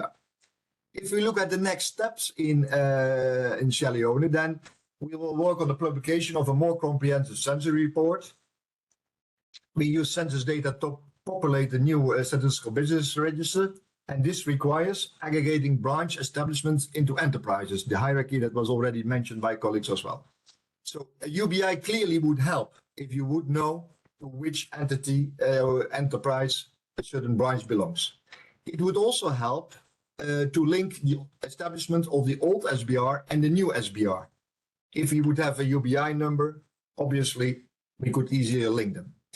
Use admin data to add industries that are hard to cover in an establishment census, because in an establishment census, it's difficult to find some kinds of industry, like small construction firms, because they don't have an office. Transportation firms like taxis or persons that operate a truck, you cannot really find them. So you try to use registers for that, or license registers. And obviously a UBI would clearly help to link them or to see whether they are missing. Then a UBI would help to find missing establishment, because obviously we try to do our best during a census, but in the end, some enterprises will not be there or for whatever reasons. So a UBI would clearly help to see whether we have misses, whether enterprises are missing, for instance, from registers of government, and we didn't find them in the census. Then there are industries that are hard to cover. That's what I already talked about a little bit in the previous bullet. Then for publication of business demography based on the new SBR. Annual economic surveys based upon the new SBR. Then for that, a USBI is even essential. If you're going to sample, you need to find back which companies responded, etc., etc. Using admin data complementary to or as a verification of survey data, then a UBI would clearly help. Sorry, that was the last one. Yes. Then key elements of the approach in Sierra Leone. So what is what we did? Because I think there's an important thing that we need to highlight. First of all, we used routings and questionnaire for closed, hesitating, and refusing establishments. Because one thing is to have a UBI, but the first thing is that we want to know that a company exists. And if it exists, obviously we want to register. But if we don't even know that they exist, if they are not kind of noticed, then the problem is even bigger. So what we need to do, and what we did in Sierra Leone, is we made sure that even closed businesses, refusing business, etc., were registered. The second is that we had a lean and inclusive questionnaire also for the informal sector. So all these really small firms were also included, because the informal sector in some of these countries is really, really large. Then thirdly, for the informal sector establishment, no contact or address details were captured, apart from GPS. And this is maybe surprising, but there's a few reasons for this. First of all, it's close to private and sensitive data, because most of those, they don't have a name. So if you register a name, it will be the name of the person. If you register a phone number, it will be his personal phone number. Secondly, it's time consuming and costly given the size of the informal sector. But thirdly, and maybe most importantly, we won't do a unique sampling of those entities. So if in my sample, I want to, for instance, cover a group of micro establishments that sells vegetables, and maybe in a country there are 10,000 of those, I'm not going to try to find back 7 or 10 of those that I sampled. No, I will just go to any street and I will try to find those 7 or 10 that I would like to interview. So there's no real need to find these exact ones back. That is the argument or the idea behind this. And furthermore, normally speaking, admin data won't be available for those entities. So what you would like to have is you would like to have these entities in your business register, but they can be there in a sort of anonymous way, but you would like to know what is their main activity. You would like to know how many people work there, and you would like to have an indication of their revenues for the size class. And in the future, if you survey them, you would like to get data on the costs and the revenues, of course, and then you can multiply that by the amount of companies that you have in your register. No? Then finally, basically, this implies that no explicit UBI is needed for these entities unless useful internally at the NSO. So it may still be useful in the NSO to give them a number. This might be the case because many of those have no name or other identifier other than the original GPS. And the privacy sensitive data like name or telephone number cannot easily be used. Yeah, so though we don't register them with contact details, with telephone numbers, etc., we still may consider for internal purposes to give them a number which helps us in the internal processes. Meanwhile, the number of informal acceptance as well as their lifespan, like I already said, is often severely underestimated. Okay, this is a little bit of a graphic overview and of the tool we use. So each blue bulb can be 2,000 interviews. So you see the coverage of the country and just a little bit of background. Okay, then a little bit back to the topic of this seminar. In a perfect world, each business has a number or is related to a number from its start, irrespective of their size, age, formality, industry, etc. The number is known and used for all communication and data exchange. Everyone agrees to the usefulness of such a number and maintains and uses it accordingly. There's a commonality among countries in syntax and use of the numbers. This allows for cross-country aggregation, migration, consistency checks, etc. And there are simple and generic solutions for changes of a business, because a business may grow, merge, split up, relocate, etc. Obviously, the presentation of Monica and Rico have much more mature insights on this. This is my views on what the perfect world would look like. In a less than perfect world, it's a little bit more difficult, of course, because such a number doesn't exist, partly because we can give businesses a UBI if we can identify them. But at the same time, when we have a UBI, we can identify the business. So we have to start somewhere. And that is a kind of a challenge. So the lesson is that we need to start somewhere with identifying businesses or defining UBIs and linking them. Meanwhile, there are many questions, challenges, and options. So I try to put it a little bit in a graphics here. So we have data source 1, we have data source 2. Within these data sources, we have a sort of overlap. We have a tax ID or order ID number, and there is a potential overlap. Not always a match, because on the one hand, we may have numbers that don't appear on the other hand. But there is quite a big lost portion, at least lost for automatic data processing. And manually it's quite time extensive. So what we need, or what we could say, is if we could add a UBI, and if that UBI would be far more inclusive or exhaustive, then the potential overlap would be far bigger. That is basically what we try to achieve. Then common examples of data that would be there and that may be serve as an input or inspiration for UBI. So first of all, of course, you have the implicit or explicit ID assigned by the Statistical Office. You have a tax ID. You have commercial licenses, because in some countries you need a commercial license to operate. You may have import or export licenses and other registration IDs. That is very common examples. Then alternatives for formal enterprises. We could think about website names, email addresses, and especially the end of the email address, the enterprise name.com portion of it is very interesting, of course. Phone numbers. Actually, landlines were much better for this, because during a landline, you know where it was, where the landline was, etc. But nowadays, landlines are disappearing quickly. Then alternatives for informal enterprises, income of tax IDs of natural persons, but that is of course kind of difficult. Or recoded telephone numbers, so you could encrypt the telephone numbers, and you could also do that with the tax ID, of course. So you get a sort of a regenerated number, so that if you see the tax ID of the phone number, you can get to a UBI number, but from the UBI number, you can never go back to the phone number of the tax ID. But I also have some out-of-the-box options, and out-of-the-box options, for instance, are utility bill numbers, like electricity bills. So most companies will have an electricity connection, and that electricity connection may be a very good identifier. So we could decide to talk to utility providers. And especially for electricity, also there is a size class of your connection often. So if you can distinguish size classes, you can also have an idea about the size class. Another one is, of course, bank account numbers.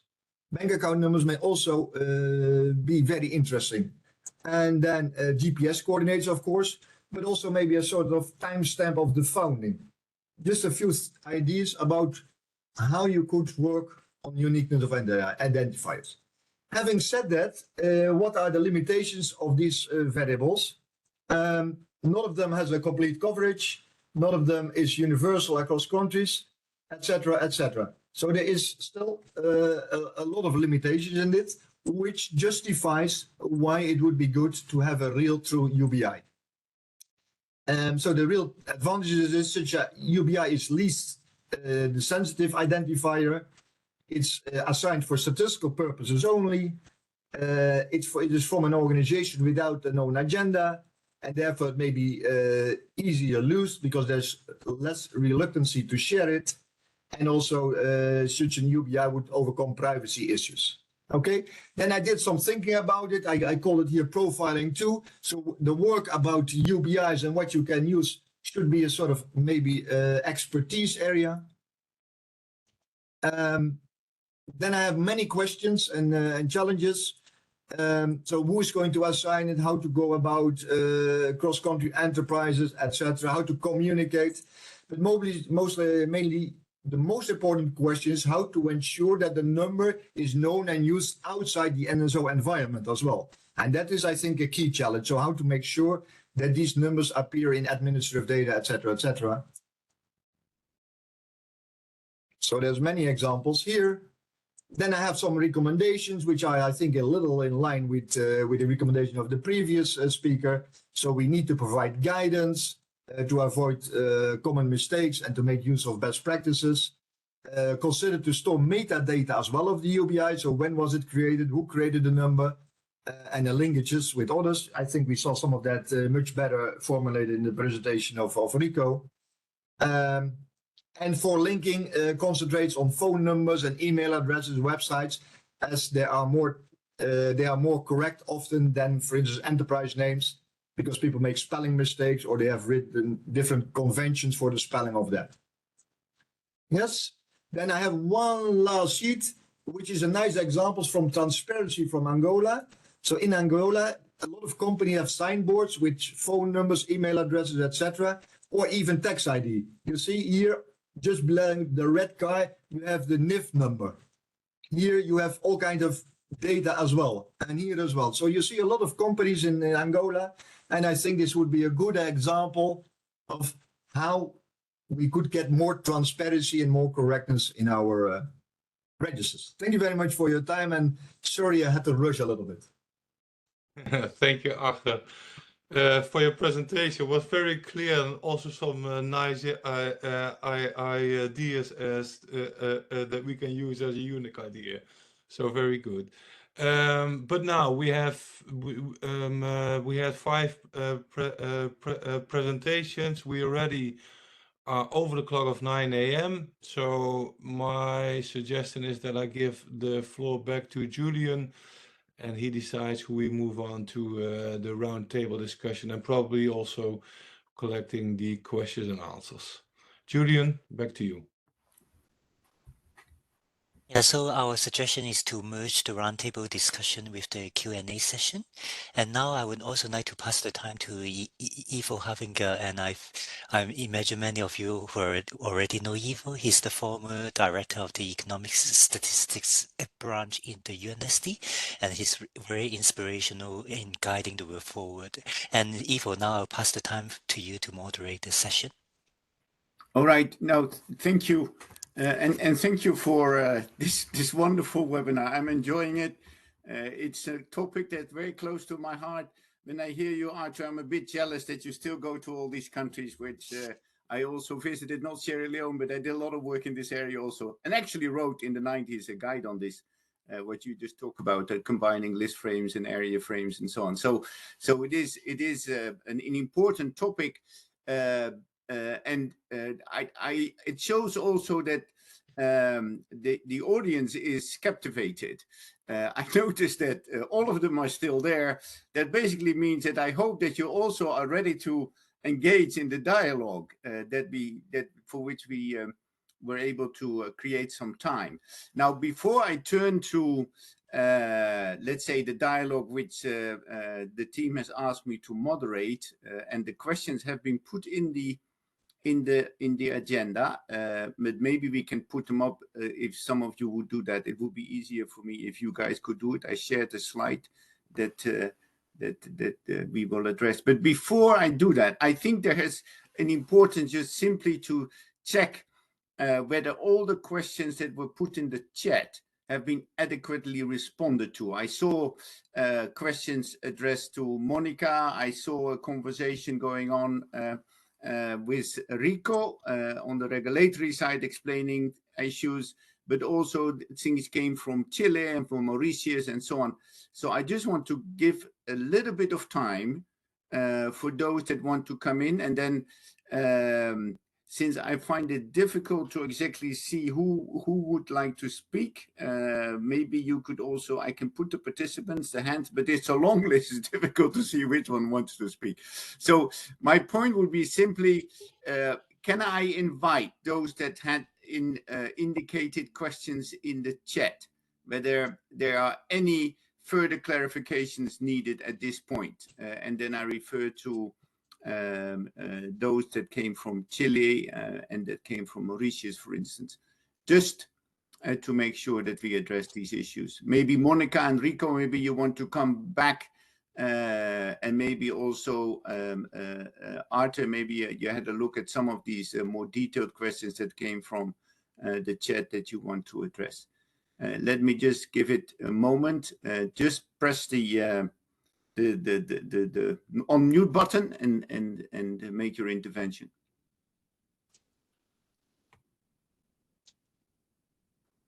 Or just mention your name in the chat and then I'll call your name.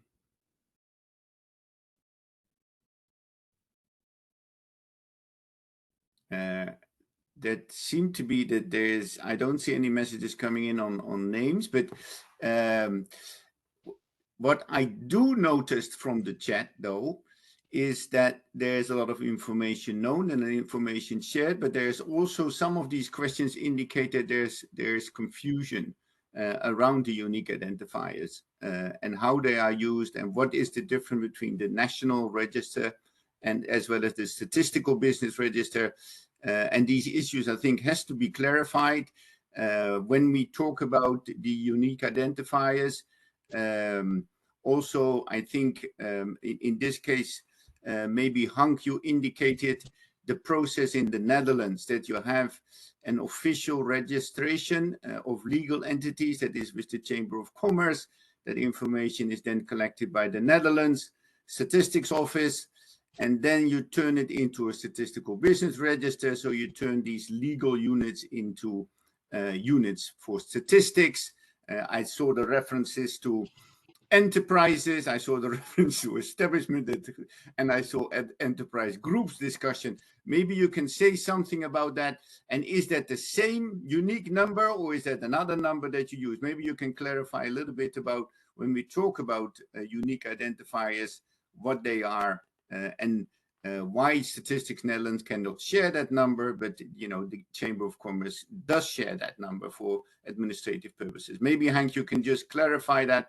That also clarifies some of the issues that Julian mentioned about linking administrative data that come from this unique identifier. Hank, just in a couple of minutes, can you explain that a little bit? In a couple of minutes. Well, let's start with the business register itself. As you said, that is being kept by the Chambers of Commerce. That is the general business register, and that is accessible for the public. We use that as Statistics Netherlands as a main source for creating our own SBR. and that SBR is not accessible to the public. It's being used as a backbone for making our statistics. And like other NSOs, we are very keen on the confidentiality. All microdata that is being shared with Statistics Netherlands has to remain within Statistics Netherlands. So we do not share any microdata or information on for example, enterprises or businesses. So and the same goes for our SBR that is not accessible for the public. However, if you are a research company on a very strict conditions, it is possible to make use of our microdata, but that is very on a very strict conditions, and one of them is that you will make public also the outcome of your research that you are doing. But the main idea is if you share any microdata with Statistics Netherlands, that will not be shared again with the public. Then your questions about using the unique identifier. In the Netherlands, businesses are being registered by the chambers of commerce. They are getting there what we call it a KVK number. And as Arthur also was mentioning, we have a lot of numbers in the Netherlands. We have a Chambers of Commerce number, we have a tax number, and within Statistics Netherlands, we also use our own numbering system to number the statistical units that we use for producing our statistics.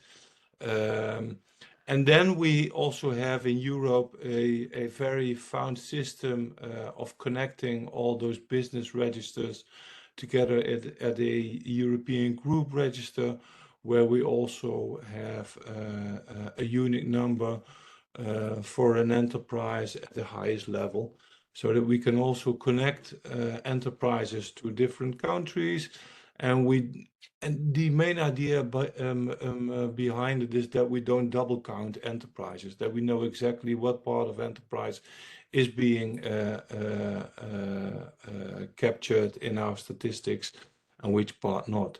So the use of unique ideas is very important for us.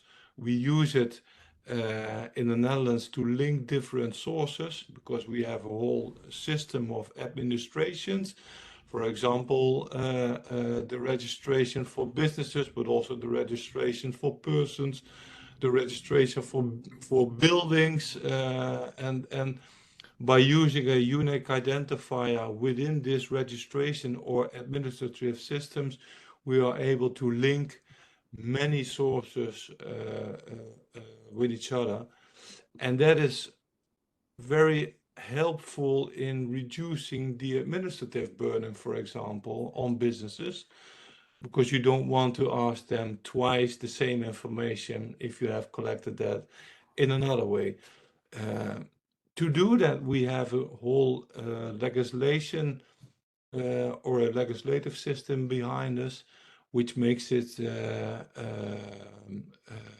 all businesses, no, everyone who wants to take part in the economic activity in the Netherlands needs to register, and that is why in the Netherlands we don't have that large informal sector, like for example in the development countries is the case, and that all has to do with the fact that everyone needs to register when he act like an enterprise, for example. So maybe I'll leave it to that, because we only have 15 minutes left, and I don't want to steal all the time from other, because I think there is a lot to say about this. And I saw the hand also raised by Monica, so Monica can probably fill me in where I leave or have left some blank spaces. Thank you, Hank. That's very helpful. And please follow the chat also before I pass on to Monica. I think there is a clear description by Rico about the difference of the register, of a statistical business register versus a public open register that is held by the legal regulator in this respect, and the role that the regulators that are participating today, and that is what we want them to participate, have a very critical role. Monica, you are talking about the informal sector definition, which is a very important discussion.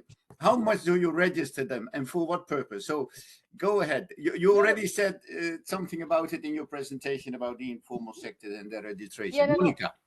Thank you, Ivo. Actually, I was raising my hand just to top on what Hank was saying about protect sensitive data and confidential data, just to, in fact, add a missing point of my presentation, that the UNCEBTS guide on business registration has a recommendation for states that when they adopt unique identifiers, they also need to pay attention to the issue of sensitive data, and that there should be, in fact, laws that establish conditions under which the authority using the unique identifiers can exchange the protected information under the unique identifier. So I wanted just to actually reinforce what, from another perspective, what from a legal perspective, what Hank was describing. As of informal sector, actually, as UNCEBTS is not directly involved in the informal sector in the sense that we cannot measure, we don't register them. UNCEBTS is a legal commission, so. But what UNCEBTS has in fact, has noted several times, that there is no unique definition of informal sector. Each country, each states have their own definition. So the important thing is that, well, you stick to that definition, and most often based on the deliberations, on the exchanges of good practices, is actually what also I think was put on the chat also by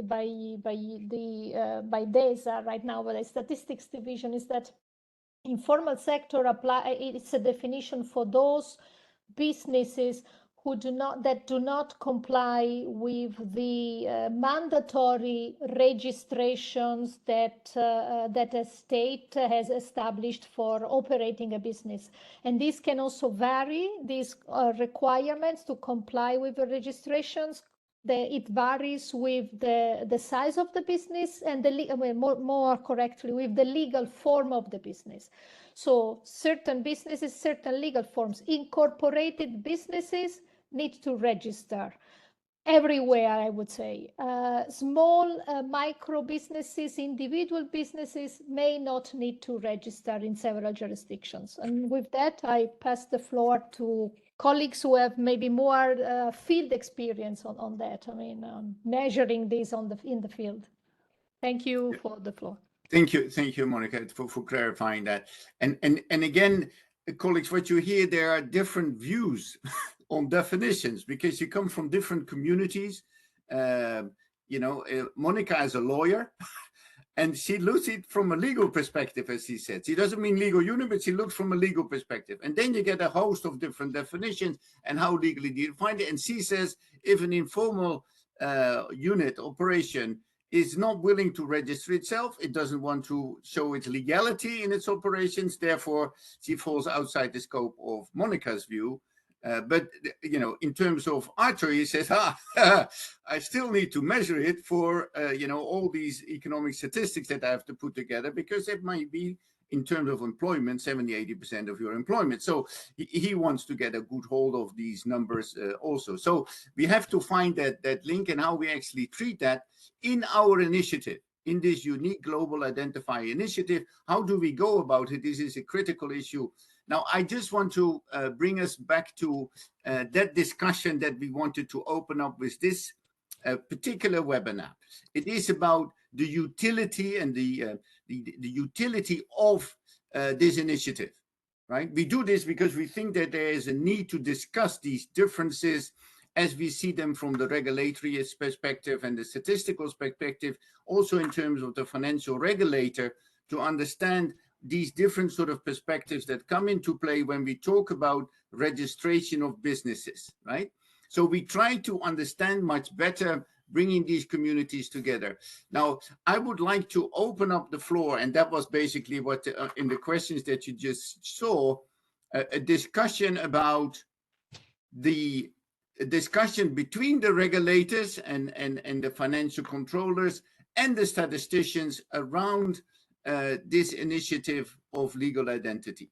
So I would like to hear maybe from the different communities that are on the call, in how would an initiative around strengthening the transparency of businesses to promote registration, to provide unique identifiers and so on. You can read the 4 sort of objectives. How would that benefit you in the country, either as a statistician or as a regulator, and the communities are on the call. So can I just open it up and first ask somebody from the statistical community to reflect on this? How would this benefit your internal discussions at the national level and maybe at the regional level?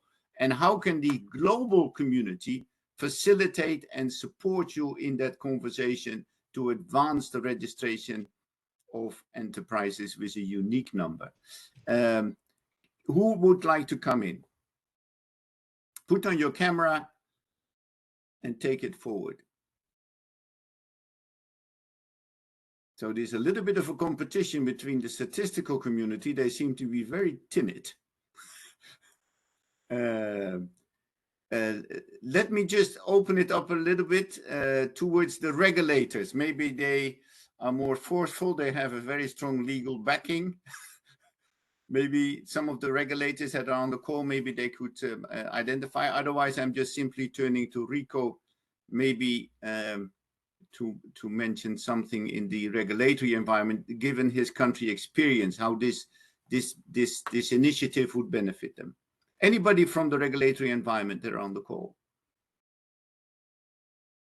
I saw Herod from the participant. He raised his hand.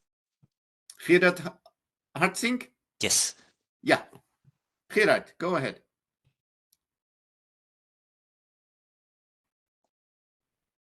Gerard, are you able to open up your mic? Maybe now? Yeah, I can hear you clearly. Yeah. Yeah. Do you have also a video? Shortly. My name is Gerard Hartzink. I'm the chairman of the ICC Digital Standards Initiative. ICC has 45 million corporate members, exporters, importers, and we are reviewing all relevant trade documents, about 40, and their business processes. And what is already a conclusion, and ICC already forwarded in November 2018 to the G20 leaders, the support of the GLEIF program. And that is very important for you to understand. Not all legal forms in all the jurisdictions are relevant for ICC, for exporters and importers, because basically, for instance, many countries have 20 or France even 240 legal forms, but probably 2 or 3 are really relevant for the cross-border business. Then my last point, the SWIFT community with 10,000 participants are migrating to a new standard, message standard, ISO 20022, and many of the participants include not only the lay into the messages of the sending and the receiving bank, but more and more also of the corporate members. So for the suite from an ICC perspective of legal forms, a limited set of legal forms of all 193 countries around the world is relevant. Gerard, thank you very much. It is extremely important what you just mentioned, in scoping out the type of enterprises that we want to cover. And you cover a huge community about those that do cross-border trade in goods and services, and why that, that legal identifier of entities is so important to understand these transactions, and to and also, well, we will confirm that the statistical offices are very would seriously help in understanding these links between corporations across border, to also address issues of asymmetries in their statistics on exports and imports. So both sides will benefit significantly. You on the stability side and we on the statistics side, that brings it together. But it talks about the scoping of it. Thank you for that. Anybody else that want to come in on, in reaction maybe to Gerard or maybe to Hank? Rico, you want to come in? Arthur, you want to come in? Please feel free.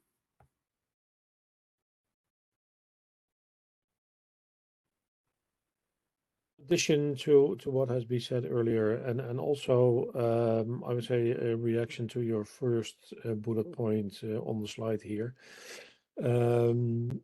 Using a global identifier, and of course I like to promote the LEI, but using a global identifier for, in fact, any entity would create a situation where, independent from the source where an entity has been registered or not registered at all, as Arthur has been explaining, using the identifier, one identifier across the entire scope of your business register, your statistical business register, or whatever type of administration you are using, is beneficial to at least create a situation where any entity in that registration or database or whatever is identified with one and the same type of identifier, instead of having to use all kinds of different identifiers.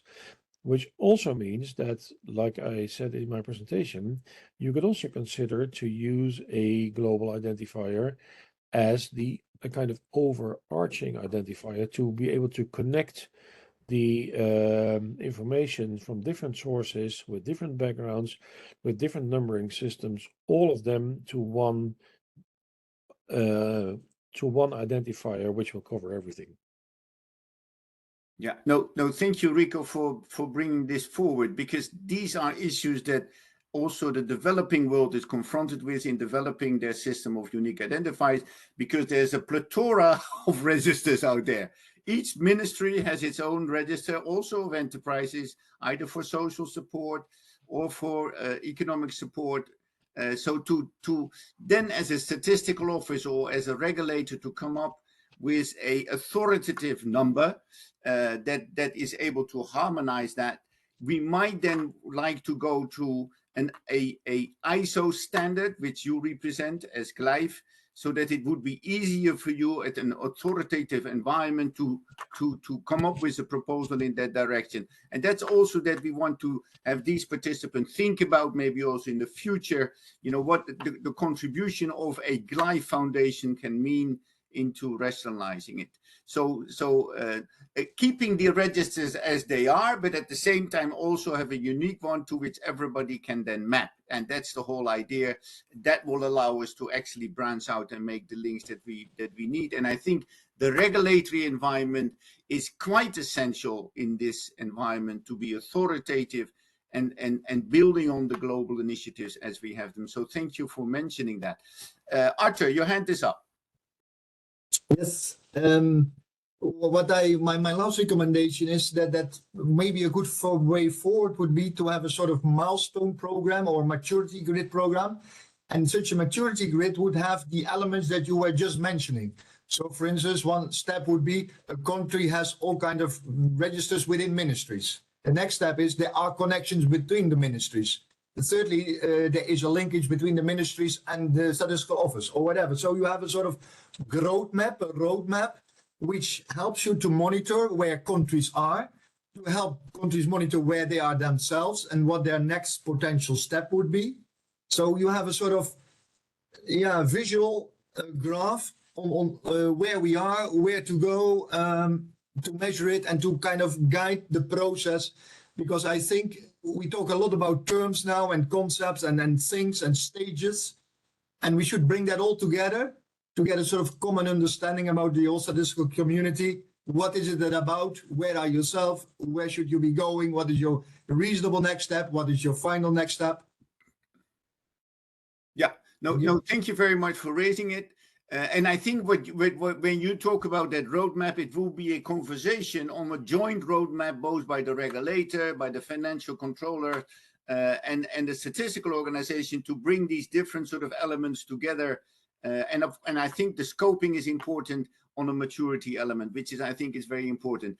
I thank you for bringing that up, and that is very important. We'll note that, and we'll look for contributions from those participants that are on the call to actually think about that plan and that approach, because that's where we're going in terms of developing a roadmap and bringing that to the Statistical Commission. I just want to raise that this conversation will assist UNSD to bring a proposal to the Statistical Commission to allow us to move forward. So your participation also going forward in sharing information with the Secretariat about your views, roadmaps, ideas, your own experience in the countries, both from the regulatory side, as well as from the statistical side, as well as from the financial supervisory side, would be extremely useful. I just want to mention one more thing, and then I pass back to Julian and Ilaria, is you know, I just recently was in a country doing an evaluation of the program, and I talked to an agricultural FAO expert,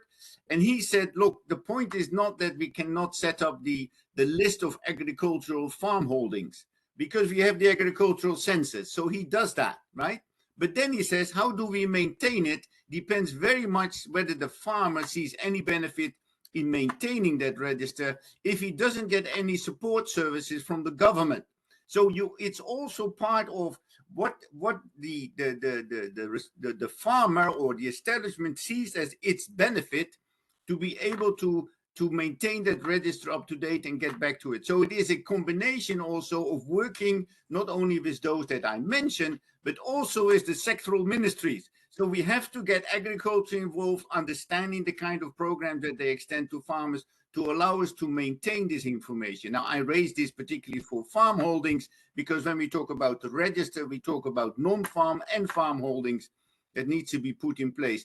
And the same, of course, in terms of extension services is also with the enterprises. As we have heard, if you want to do trade, you want to get a legal number because you benefit from having that registration in terms of trading. So there should be a clear understanding of what is the benefit of having a registration system, not unsimilar to the human rights of an individual that has an ID.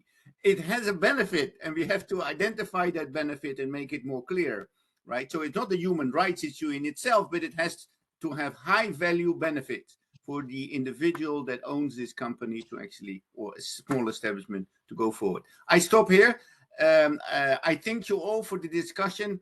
It seemed to be possible to bring the statisticians and the regulators to talk, and I think we should try it again. In the coming webinars, it is a conversation. It's not easy to push your button and say, oh, I have something to say. Please do it, because it is in the conversation that we understand your needs. And of course, in between, there is a need to communicate. And I'm sure that the Secretariat will say something about that, how we set that communication up. Thank you. I stop here, and over to you, Dessa. Thank you so much, Ivo, for moderating the discussion and also your insight on how we are able to move this initiative forward. And with that, and I would like to thank all the presenter and everyone who has participated in this webinar.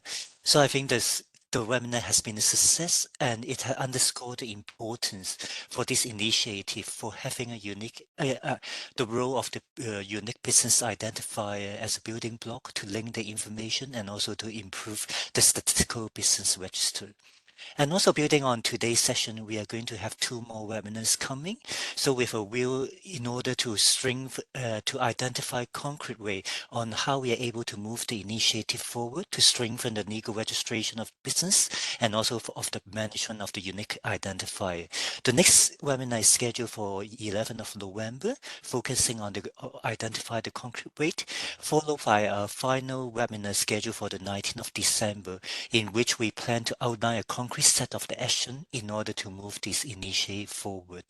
So with that, this is only a beginning of the journey. It's not the end, and we are still looking forward for your contribution, and we are working together in order to strengthen the work, in order to advance this important initiative, to strengthen the role of the business registration and the business register in this regard. With that, thank you all, and I'm also looking forward to seeing you all in the next seminar on the 11th of November. Thank you so much. November. Rick? The next one is scheduled for 7 November.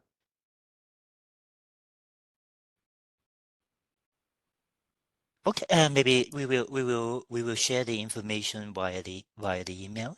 But thank you once again, and then we will also post the information on the website. Thank you. Okay, thank you. Bye. Bye-bye. And see Okay, you next bye. time. Bye. Thank you. Okay. Bye. Thank you. See you again. Bye. Bye-bye. Thank you.